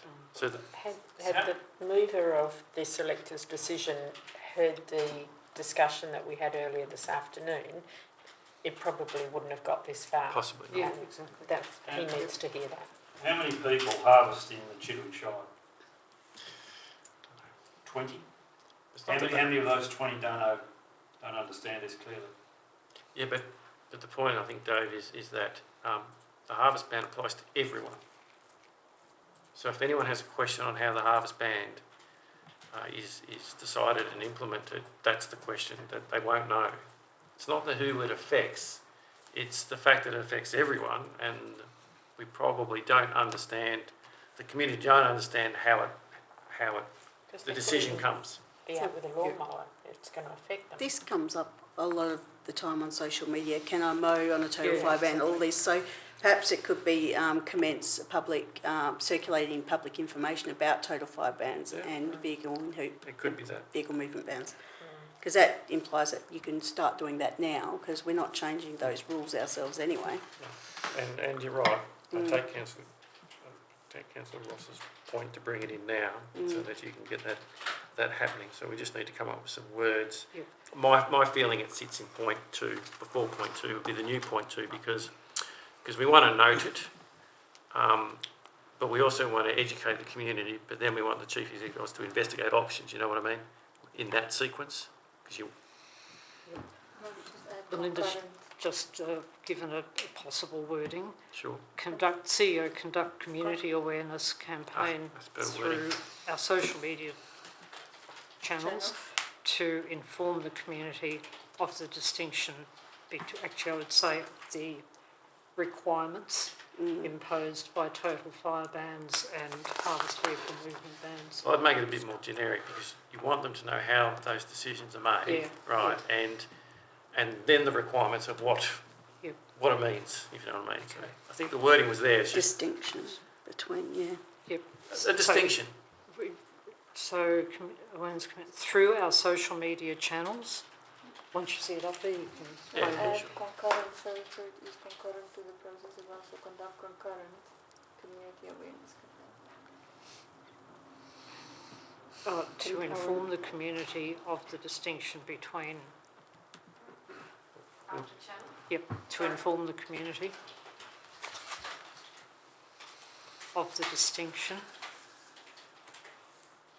between total fire bans and harvest vehicle bans.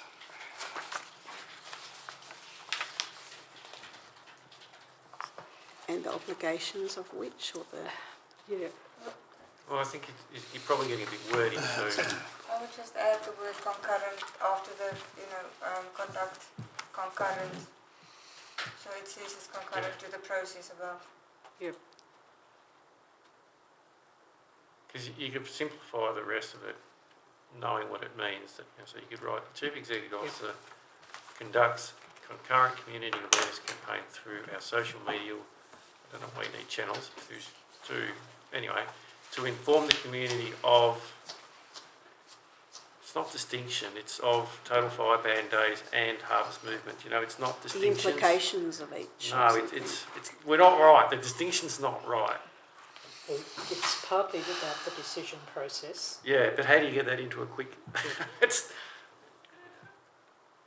Well, I think that the other point will cover off the distinction between which. I think this is more about what is their obligations It's both, I think. for, distinction and obligations of both. I miss you when you're not here. Use that side. Yeah, well, if we write to inform the community of the obligations or the requirements or, or maybe the community of the restrictions associated with total fire bans and harvest. Yeah, restrictions, that's a good word. And then within that we can explain the process, you know. And if you explain the restrictions of each, you therefore explain the difference Yeah. in the process. So the restrictions, instead of distinction, the restrictions imposed by total fire bans. Yes, that'll do. That'll cover. And harvest vehicle movement bans. Yep. Yeah. Yep. I know we removed standing orders, but everyone disappeared. It's not. You're not trying to sell clean water, Oh, right? yeah.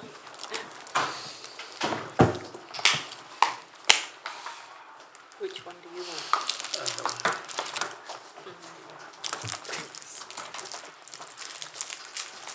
So that's the amendment. I move the amendment.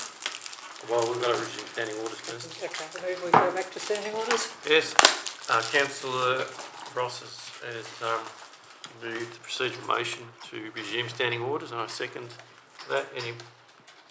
Anyone speaking against that? I declare carried without dissent 7-0. Standing orders have been resumed, and it sits with Councillor Ross, I think. So we need a seconder for the amendment first. We do, yes, thank you. Councillor Angus will second. Councillor Ross, it's with you. Thank you. The purpose of the amendment is to note that we are in a heatwave summer at the moment with a very high bushfire risk, and so to be able to get on with community education and information now, while we're still in a difficult spot, is quite important, and it's additional to the other things that we need to do. So I believe the amendment has a purpose. Thank you, Councillor Ross. Councillor Angus. Yes, thank you. Just to reinforce that your community education is of utmost importance here. Thank you. Great. Councillors, anyone speaking against the amendment? Councillor Ross, you've right to reply. No one speaking against the amendment. I'll declare the amendment carried without dissent 7-0. Okay, so that's the amendment. Now we're back to, sorry, Councillor Ross with the revised amendment, Just give it up. the revised officer's recommendation, I should say. Substantive motion.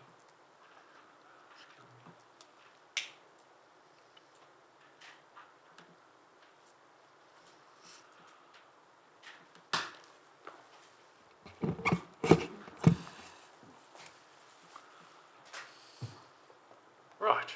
Okay, Councillor Ross, anything else to add? this is a quite important topic and one where our community needs protection but also needs good knowledge. So I think to take these various steps, it's quite important for us to get the best understanding amongst our community about what happens, what the risks are, what their part is in avoiding, minimising risk. And because it will come back to us, then we can endorse and consider whatever the outcome of the deliberations are. Thank you, Councillor Ross. Councillor Campbell? You were the second. I don't know more to say. Thank you, Councillor Campbell. Councillors, anyone speaking against the officer's recommendation? No one. Councillor Ross, you have right of reply. No one speaking against the officer's recommendation. I'll declare carried without dissent 7-0.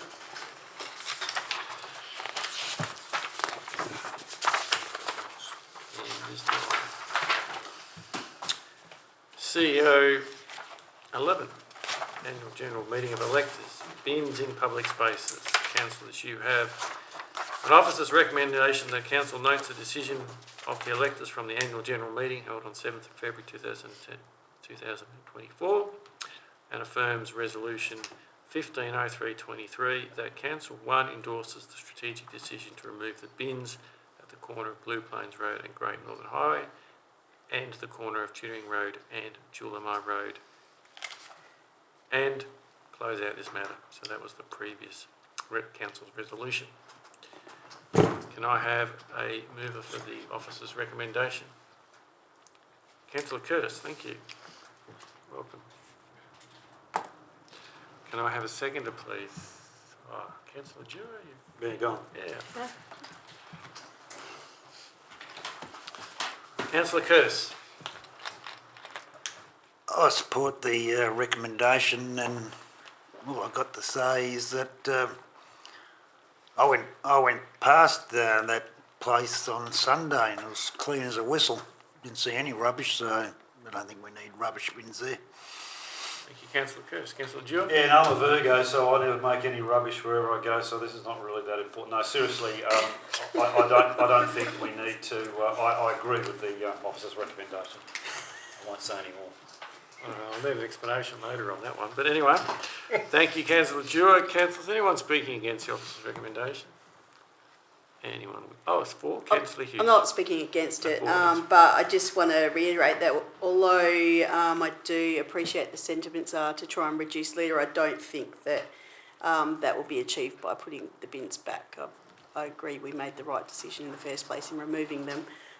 It's more the people that are going to litter anyway, and we need to find better ways to address that by suggesting to them in a way that they will hear it that they shouldn't litter. So it's not going to be achieved by putting the bins back. Thank you, Councillor Curtis. Councillor Hughes, apologise. Councillor Ross. Mr. President, just looking again at the motion, it doesn't actually say what the electors asked for. We could just insert the same as before. So yeah, just put the decision in quotes. Thank you. That doesn't change the position of it. Just makes it clearer. Thank you.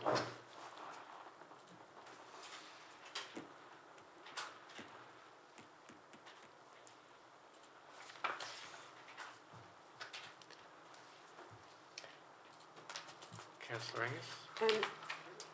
Just to say that I hope we can all be mindful, council and staff, if we're driving past that direction, have a look, and if there is rubbish around, report it back, and at least that way we'll know that we've made the right decision.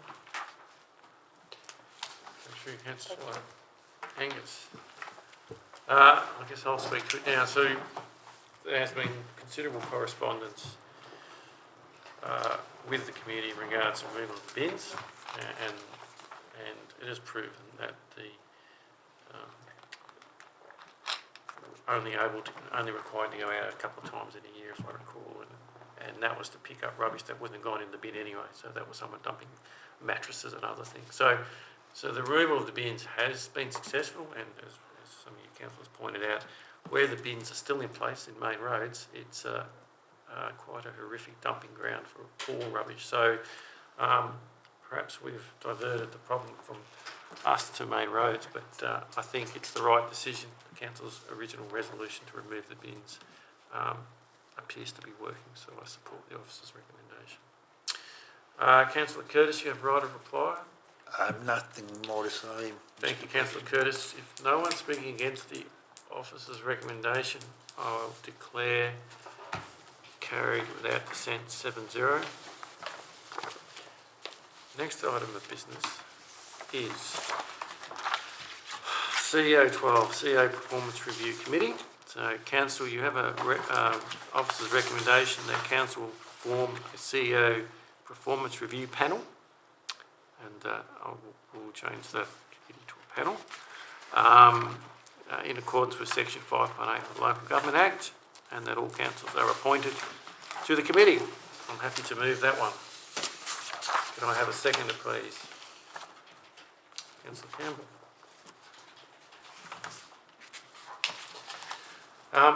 Nothing really to say other than all councillors will be appointed to the panel for the purpose of workshopping the process for the CEO performance review, setting KPIs for the 24-25 period, and also obviously a remuneration review, which is all part of the requirements under the legislation or Act to at least have one performance review every 12 months. So I support the officer's recommendation because it involves all councillors. Councillor Campbell. Nothing further to add. Councillor Ross. Thanks, Mr. President. Just briefly, I guess, although we do this because it's a statutory requirement, it's also good practice. Any staff member in any organisation is entitled to know how their work is being perceived by their employer. So it simply is good industrial HR practice to be providing feedback to our CEO as the employer. Thank you, Councillor Ross. Very good point. Councillors, anyone speaking against? Right of reply is not required. I won't. In the absence of anyone speaking against the officer's recommendation, I'll declare it carried without dissent 7-0.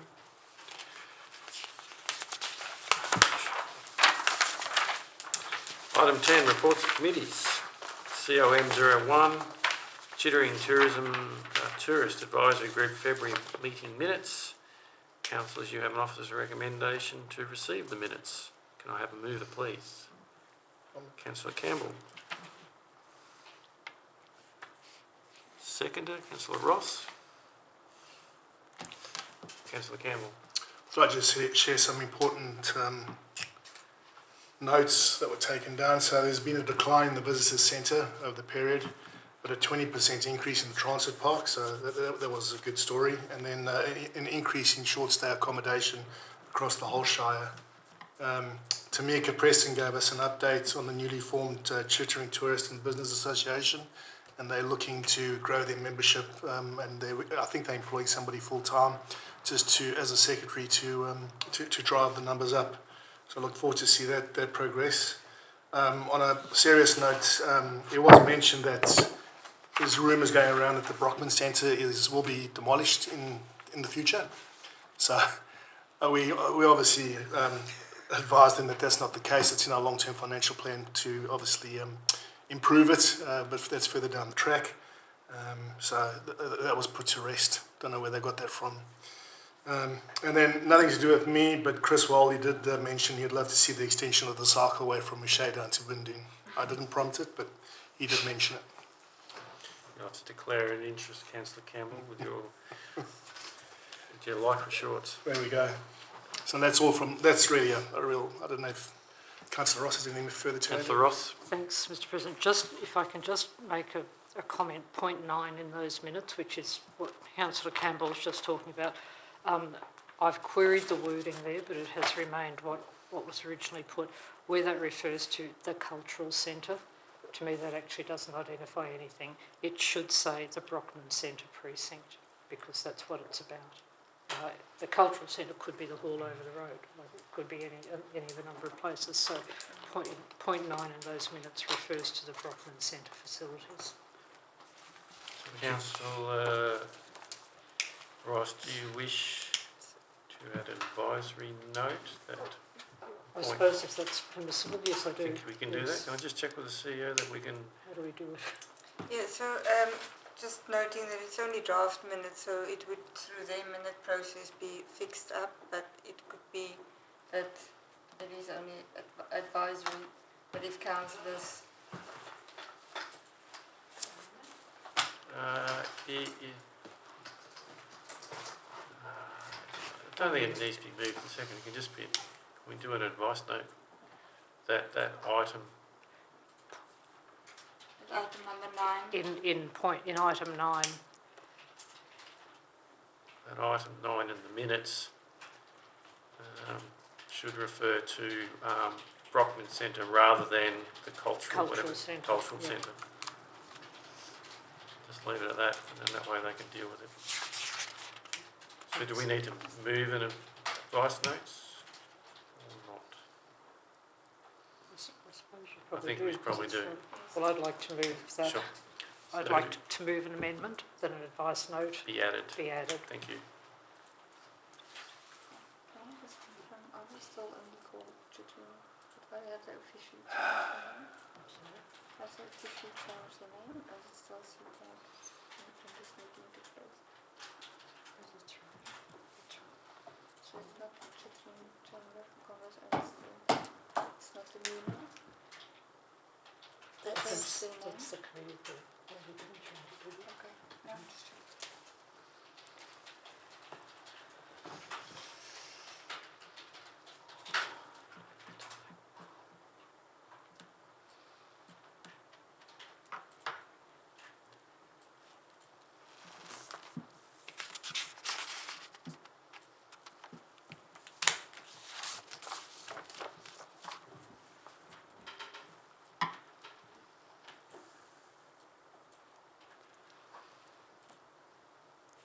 Okay, so I move that amendment. I'll second. Okay, Councillor Ross. I think that's self-explanatory. I think We've I've said explained it. enough, And yeah. Councillor Campbell. Yep. Councillors, anyone's speaking against the amendment, advice note? I'm not speaking against it, Mr President, but I'm for it. But I'd like to know, Carmel, or Councillor Ross, beneficial, why the advisory group want to put the Taste of Chittering down at down the road at the Neski Real Estate, or Neski Winery, I mean. It might be better for Councillor Campbell as chair of the committee to respond. Yeah, well, there was options raised back at the Bindu Noble, or even at the outside Locaville, but the committee decided that they should explore Neski because ideally the Taste of Chittering is held within Lower Chittering, and it was a good venue in the previous years and was a successful location, so that's why they're exploring the options of taking it back to Neski. Do they understand it's going to cost more to have it at Neski? Has any pricing come back? Wouldn't they, Neski charge you He lease will, or rent? Yeah, he certainly will charge because it's Yeah. private property. But they were going to explore that option and see what the cost was going to be. But he was quite keen to get it back there. Well, It's we a moved critical away from point. Messi not long ago because no one liked it down there Uh, and lost its whatever local charm or appeal, so they won't go back. Councillors, yeah. let's stick to the plan. Okay. Councillor Curtis, you've asked a question. I guess Councillor Campbell's saying that further information will follow, so it hasn't happened yet. So I guess just check with the CEO if the recommendation is to change location. Does that come to council? Yes. So Councillor Curtis, you'll get the opportunity to Sorry, can I just clarify? Yes. It would not come to council in isolation, it would come to council as part of the budget Yes. discussions for the event in the coming financial year.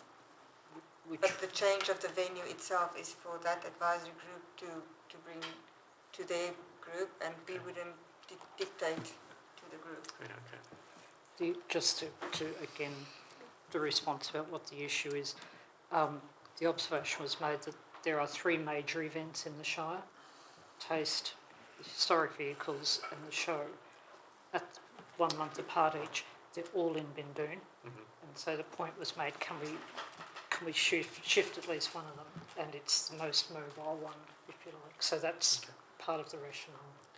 And we have limited other options.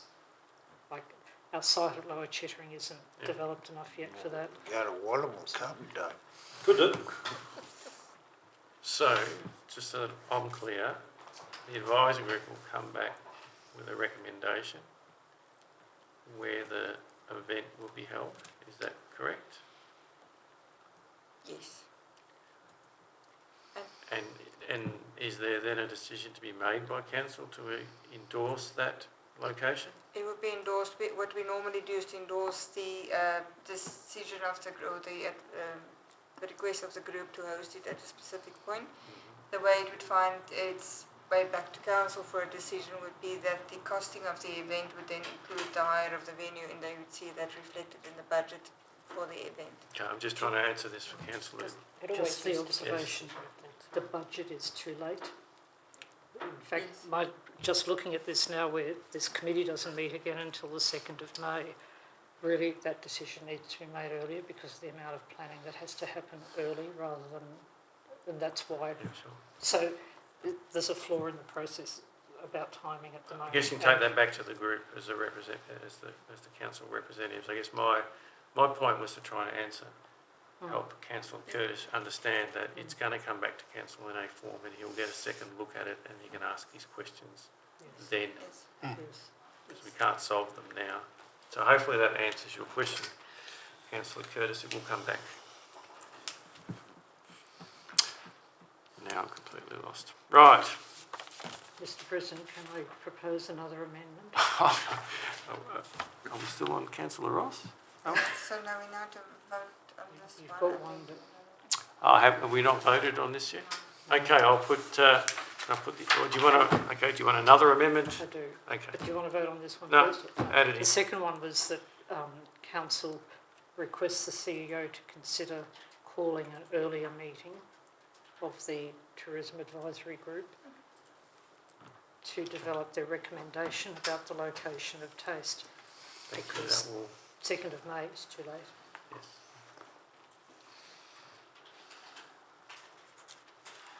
So we'll include this in the other amendment, Danae? Yeah, all in the one. So one is a note, and the other one is Oh. is an instruction to the CEO. Okay, sorry, you're right. So while you type that, Would it be above the advice note? yes. Yeah. So did I call for a vote on the amendment? I didn't. For the note, no. Okay, so on the amendment for the note, I'll put that to the vote. All those in favour of the amendment for the note, let's deal with that one.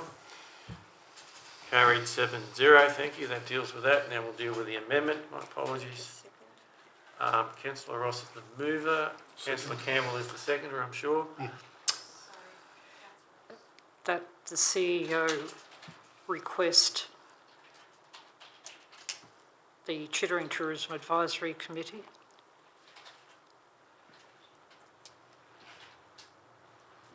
to meet as soon as practicable to develop their recommendation about the location of Taste of Chittering, including costs incurred in. So instead of about, I'll just write for, just to be pedantic. Yeah, thank you. It's late in the night, so we might as well. Yes. Might as well. Including costs incurred if the recommendation is not on Shire land. I think maybe just don't Just leave it as specify, is. just leave Okay. the costs incurred and just let it come back. The cost would ultimately be absorbed by the whole process anyway. Just say including costs, Yeah. and then just stop there. Including costs, yep. Less is more Yep, that's sometimes. okay. Yep. All right, Councillor Ross, we have an amendment. Councillor Campbell's. Councillor Ross, it's quite clear. Do you want to speak to it? I think I've said No, enough. I think so. Councillor Campbell's in nodding agreement. Anyone speaking against the amendment? I hope not. Councillor Ross, right, reply not required. Council, I'll declare, in the absence of anyone voting against the amendment, I'll declare it carried without dissent, 7-0. Sorry, who seconded that one? Me, sorry. it Councillor wasn't- Campbell. Sorry. So that deals with Councillor Ross. I think you finished now, Councillor. It's all done. All right, so that's Councillor Campbell, Councillor Ross. Anyone else wish to speak to the substantive motion? Does anyone wish to speak against the substantive motion? Okay, so Councillor Campbell, you were the mover. I assume you don't want right of reply. So given no one is speaking against the substantive motion, I will declare carried without dissent, 7-0. Okay, item 11. Motions of which previous notice has been given. We do have a motion from Councillor John Curtis, and the motion is that Council reviews the policy 6.4 Community Assistance Grant Scheme with the intention of including a new grant stream dealing specific with community group insurance grants. Okay, Councillor Curtis, you're the mover of your motion? Mr President, Hang on. Can I have a seconder for that, please? No one. Councillor Dewar. 11th hour. Okay, Councillor Curtis. Yeah, I think this is very important if we want to look after our community groups. Like we had a community group here in the other week, the Bindoon Bells and tonight the museum. They're all giving something to the community, and what are we giving them? Not much at all, I don't think. So it's only a review on the policy anyway, if you want to look at it. You know, we haven't made a decision, have we? So to give them money. So I think we should at least have a review of it. That's about it. Thank you, Councillor Curtis. Councillor Dewar. Look, I think community groups do need, financial assistance from time to time. And I'd be certainly, willing to have a close, hard look at all that if it got up off the ground. Yeah. Thank you, Councillor Dewar. I'll speak to this. Can I suggest a wording change, Councillor Curtis? Can I suggest that it read that Council reviews the policy 6.4 Community Assistance Grant Scheme to consider a new grant stream dealing specifically with community group insurance grants. The reason why I'm suggesting to consider is because you have to consider first. You can't have an intention. So I think it would be better wording to remove with the intention and replace it to consider. It's up to you. I can move an amendment if you want, or with the agreement of the seconder, you can just make Sounds better English, Mr President. No. Okay, so to consider a new grant stream dealing with, so that's it. To consider a new grant scheme dealing specific. Yeah, that's fine. I think that's better. We'll consider it. All right, that's all I wanted to say my piece. Councillors, anyone wish to speak against or for? Councillor Hughes. Oh, sorry. Councillor Hughes. Although I certainly appreciate the sentiment and agree that we do need to explore opportunities to help our community groups, I think that we have already got it in there about the insurances, and a lot of our community groups can't discount their insurances to their members or offset them anyway because it's part of their membership to other associations. So it creates a bit of a disparity about the kind of help that we can provide to all of our community groups, which I think will probably be identified in that review anyway. So I suppose reviewing is warranted, but probably not necessary for insurances. Thank you, Councillor Hughes. Councillor Angus. Yeah, we do already have a community group policy that they can get assistance for the first 2 years of their group. My concern would be if we're considering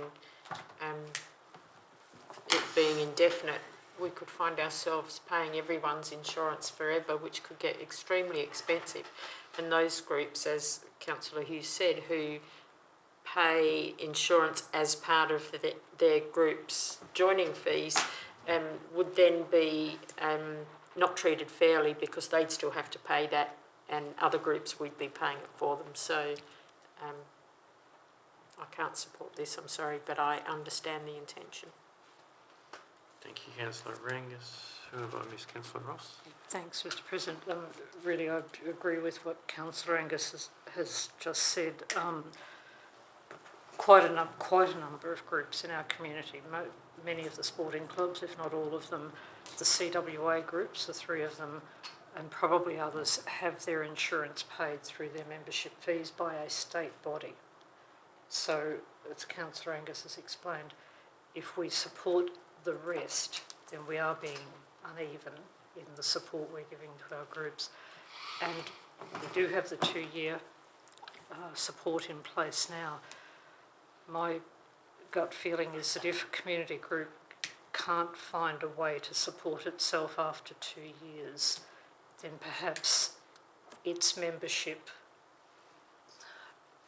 maybe don't value what it's providing sufficiently, which I realise sounds harsh, but it kind of is a reality. If something's important to you, then you will contribute to it. So I don't, and we've looked at this before in recent times, so it's not as if it's gone 10 or 15 years without consideration, so I don't support it. Thank you, Councillor Ross. Councillor Curtis, although I've sort of spoken to the matter, just to be clear, we've had these discussions previously. There's provisions in the policy for temporary grant support. Now, I guess the only concern I have with this is we're going to do this work, but we're going to come to the same outcome where we are. So, whilst I acknowledge the intent to assess the policy and consider the funding for community group insurance, I think it's been done and decided on, and to do it again, more likely to come back to the same point again. So I don't think, whilst I understand your intent, I don't think there's anything to be gained by doing it. But having said that, there's nothing to be lost other than our time also. So I just want to make that point for you to consider in your closing remarks. Yes, Mr. President. Well, I look at it this way. We help, all these businesses around the place like Avon Waste and Good Sammy's and then what benefit they get, from our, give them free peppercorn leases while they're making, all this money, and yet we can't even find some money for our community groups. So I think it's not right. I think we should look into it anyway and see what it cost us. Nothing, we're not going to lose anything just looking at it. Councillor Curtis, okay, all right. That's right of reply. Councillors, I'll put the motion to the vote. All those in favour?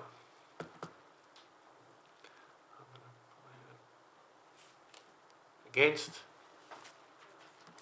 Lost 3-4. Okay. Item 12, questions from members without notice. Yes, I have 3. Councillor. Sorry folks, I know it's late, but I'm just thought All right. Obligated to go for these. Just Okay. 1 minute, councillor Dewar, let the minute taker catch up.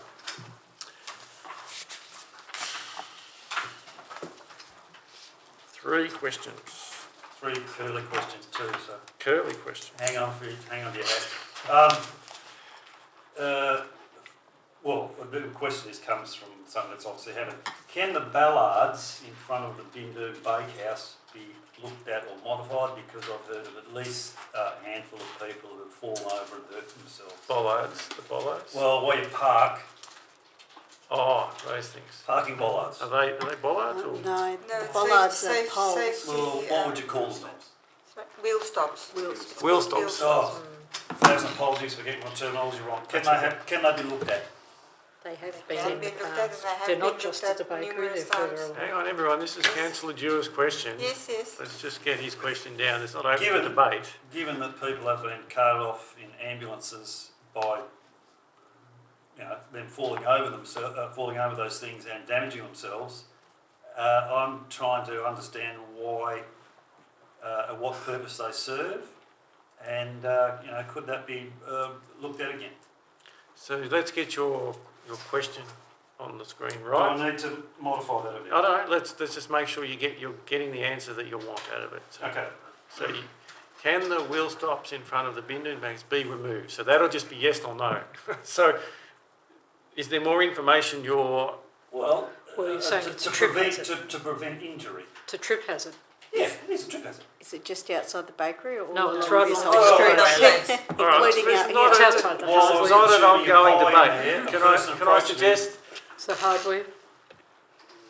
maybe the wording can In the Badoon town site? can Because it's every- Binder Place. Yeah. Because it's Well, not Well, anywhere else. what's that location called? Into place? Yeah. It's Binder Binder Place. well maybe the question is can the CEO investigate options? I'm just wording this. I don't know.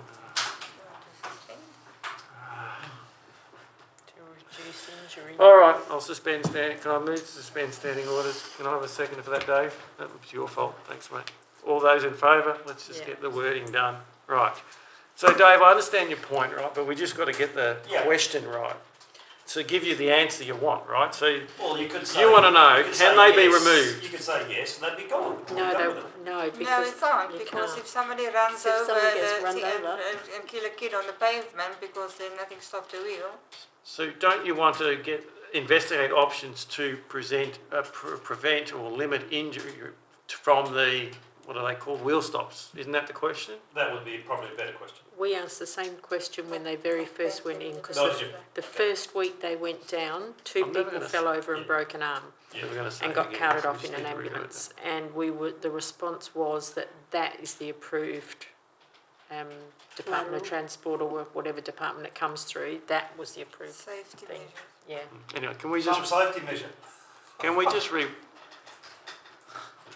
Danae's in her own little land. I'm listening. I'm listening Would you to like to reword it? I guess, can the CEO investigate options to I feel like that. Should there be a risk assessment or something? No, I know. Can the CEO investigate options It's getting late. to reduce pedestrian issues, pedestrian tripping injuries hazard. from the wheel stops? The trip hazard posed by the wheel stops in Binder Place. Well, if you just write injury, it deals with it all. Otherwise, you're only going to look at it and makes you trip over. I don't know. Can the CEO option to Don't get reduce hurt by pedestrian looking injuries at from the wheel stops in front of Binder Place? Correct. That'll do. So that'll give you a range of answers, I guess. So the CEO will come back and say, no, can't remove them. They're a requirement, but we'll do, what we'll do to make sure people don't fall over, we'll put a pole across the top of it so they hit their head instead. They won't fall over, but they'll hit their head. I don't know. Can I Yes, make a please do. statement? I'll give that. Instruct the CEO, otherwise if you ask me, can I investigate? Yes, I can. Okay. That council instructs CEO. To investigate. Well, but see, there's no longer, it's no longer a That's question not a then. question. And now it's an instruction. It has to be a question. And you can just Yes, say I can yes. investigate. Yes. We'll rely on your integrity to do what the intention is. Yeah, it's got to be a question because that's It's what not a item 12 motion. says. It's Can the CEO investigate and report back options? Yes, I can. Yes. I'm not going Will you? Will. and report back options. Just leave it. It's All right, fine. okay, I that's- get it. all The right. intention is there. All right. So while we're suspended rules, you might as well do all of them, Dave. Yep, okay, I will. Next one. Happy. 2 or 3 weeks ago, we had some bad fires and storms, and power supplies and phone coverage was really bad as a result of that. However, the delays of getting power and phone service back on were way too long. They were disgraceful. Can the Shire or CEO approach both Synergy and Telstra and get some, feedback or response or something from them to say that that's not going to happen again? So can I suggest you split that into two? So can the CEO, so for the telecommunications, you go to the Ombudsman, right? Yeah. So you could ask the CEO to write to the Communications Ombudsman expressing, lodging the Disapproval or the disapproval in the restoration Response delay from Telstra. Yeah. Right, so you could do that, although I think the CEO is probably already doing that. Can the CEO write to the Communications Ombudsman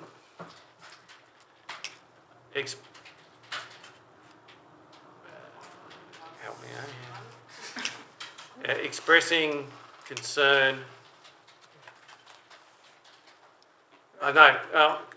raising a complaint. Let's get away from expressing complaint, because that's what you do. You raise complaints with Ombudsman. Raising a complaint on behalf of the community of yes. Shire of Chittering. We're nearly there. On the behalf of the Shire of Chittering, Behalf of the community of the Shire of Chittering, with the extended delays in reconnecting communication or re-establishing, delays in re-establishing communications. Mobile communications. Mobile communication, because that's what was... No, it was landline. When communication. Telstra went out, it was landline as well. it's not It was a working. lot. Okay. communication Communications. services, That's why it was a problem. Yep. Everything went. communication services,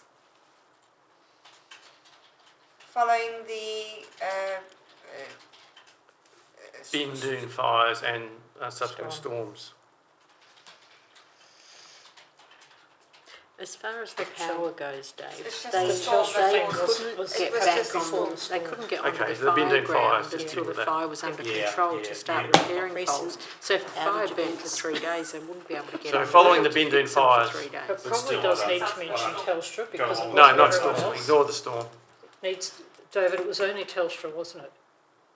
And Synergy. So it needs, No, no, we would because do a all separate... communications. It was all no, fa- it was all of phone. them. All phone It's all of them, but It it's was that Telstra's in the tower. end. Okay. It's Telstra's tower over Right. there. Isn't there an Optus No, tower? there's But it Optus and was- Telstra on there, and in the end was also Yeah, out. but you're writing to the Communications Ombudsman about all of them. It doesn't matter which one it is. You're not specifying who. You just, it's everyone. Yeah. But you'd have to specify who the culprits are. But it was Well, all of them. It was all of them. There was no communication. But you've got to allow complaints against each individual company.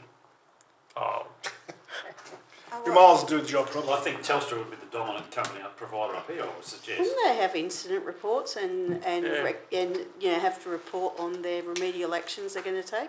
Well, you'd hope so, but so that's the question, and the answer Yeah. will be yes. She'll write to it, and I'm Yes. sure Melinda will raise. Can you put Chittering Shire rather than Bindon for us?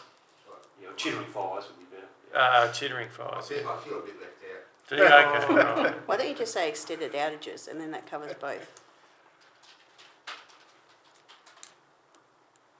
Both what, Kylie? Yeah, that's okay. I'm confused. But Oh, because there's a question about whether it's the fires or the storm, but if you just say recent extended outages, that covers all of it.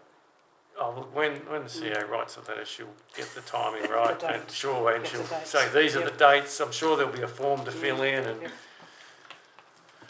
apparently telecommunications complaints have gone up a lot in the last 12 months. Not surprising. Excellent. All right, so that's that one. Now, do you want to write something in regards to synergy? Absolutely. Yeah, because it was People 35 occupy hours for for 5 us. days locally. Same And thing. CEO, So I don't know who you Is write it to for Synergy that or one. Western Power? Well, one's the infrastructure provider, one's the power supplier. So who? I think it's Western Power is the Western Power. infrastructure. Western Power, I Yeah, think, is that's probably the top. Western agent Power's the money. infrastructure. ERA. Sorry? ERA. You're right. Economic Regulation Authority manages Western Power, think that. Okay. Uh, All It's right. infrastructure. Yeah. Yeah. All right, same, copy that paragraph and then we'll reword it.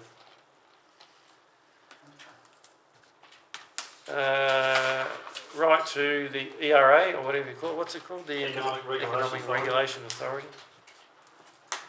Is it performance?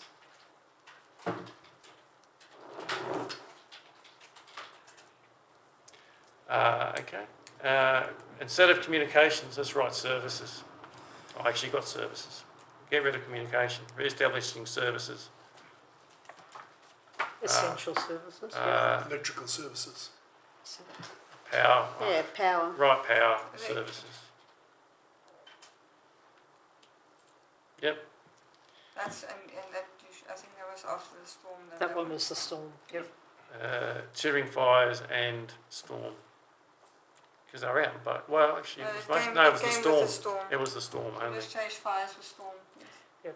But didn't some of the poles burn down in the areas that were burnt? So Oh, we okay. Yeah, All but right. those 9 houses were re-established in the normal. It was the overall bigger outage that took so long to re-establish. It's not good enough. 5 or 6 days of Yeah, power. no, it's not. It's not good enough. Fair That's enough. the whole point. So you've got 3, Dave. Any more? Yeah, just the last one. Sorry. There's a very big sporting fixture coming up at the Creek Grand. I think it's 2 to 3 weeks. There's a grand final here, South Midlands big grand final. So there'll be teams coming from all over. What sport? Cricket. I was asked by the Bindoo Cricket Club if the Shire could make the ground and surrounds very neat and tidy for that. Over. Log of works request. Yes, we Yes. can. Okay. It is a question.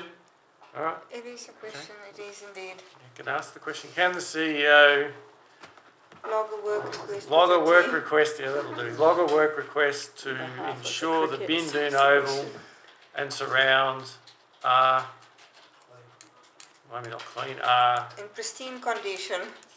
you can't use pristine, As there is a cricket grand final.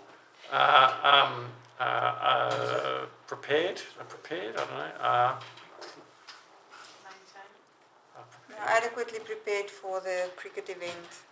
Cricket grand final. But for the South Midlands Cricket Association grand final, that narrows it down. I think your answer's going to be yes. But that's, Yes. What date was that on? I can't get off the top of my head. I think it's three weeks, I think, but I'll have to check it out. For the imminent final. I sense a you might do it waving tomorrow, of then concentration. won't be ready in 3 weeks. They're doing again. Okay, the so upcoming- if you're happy with those, That's good. Thank you. Councillor Thank you, folks. Dewar, I'll move to resume standing orders. Seconded by Councillor Ross. Anyone speaking against the procedural motion? If not, I'll declare carried without dissent, 7-0.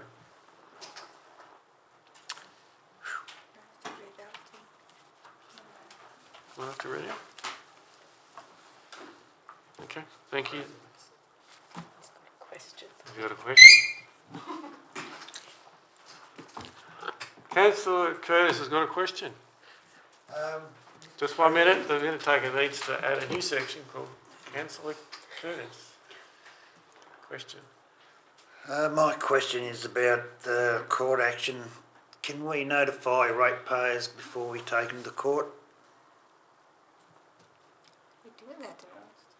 You do, yeah, we do that. We I've have had to. a complaint from a ratepayer that he was in hospital, come out and he got a court, had to go to court, and he wasn't notified, got fined. But how did he get to court if he wasn't notified? He didn't go to court. He Oh, was he didn't go not to in. He was in hospital. Oh, right. When he got out, he found he had conviction. And it happened to me a few years back too. Yeah. Yes, go for it. So, first of all, we always notify ratepayers before they get taken to court. It's not can we do it, that is a standard thing, we always do that. Having just gone through the recent magistrate courts system, I can assure you that if we use the registered address of a ratepayer on our system to deliver their mail with the same address that we use for their rates notices, it is legal notification that we have served you. In cases where you have to go to court, in fact, we would then send a bailiff to you and they would have to prove that they have attended. So a ratepayer cannot use an excuse that they didn't receive their mail, etc., etc. There is a legal address on our system, and that is the legal address that we use for correspondence with such a ratepayer. So, Councillor Curtis, if there's a particular example you wish to raise to the attention of the CEO, I suggest you drop her an email with the person and ask her to look it's into happened to me as well. I think a phone call would be the best way.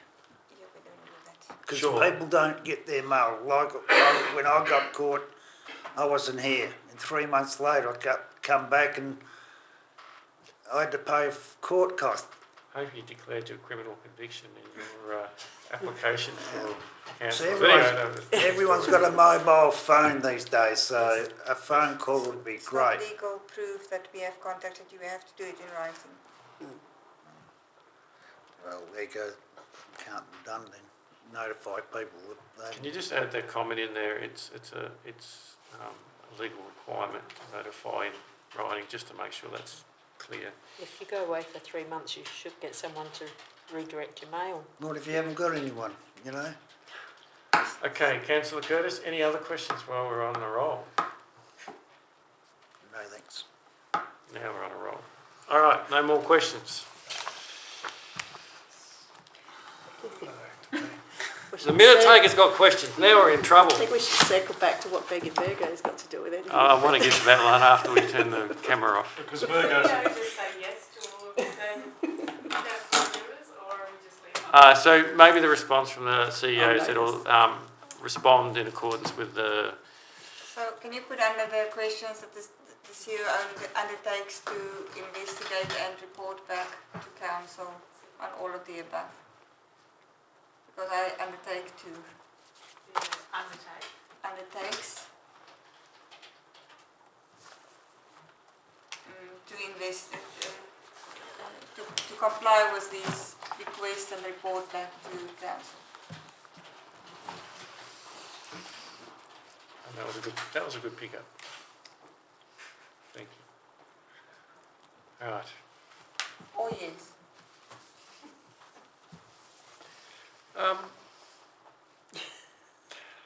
Item 13. New business of an urgent nature introduced by decision of the meeting. There are nil. Item 14, meeting closed to the public. There are nil matters. Item 15, closure at 9:58. Thank you. Please turn the video off.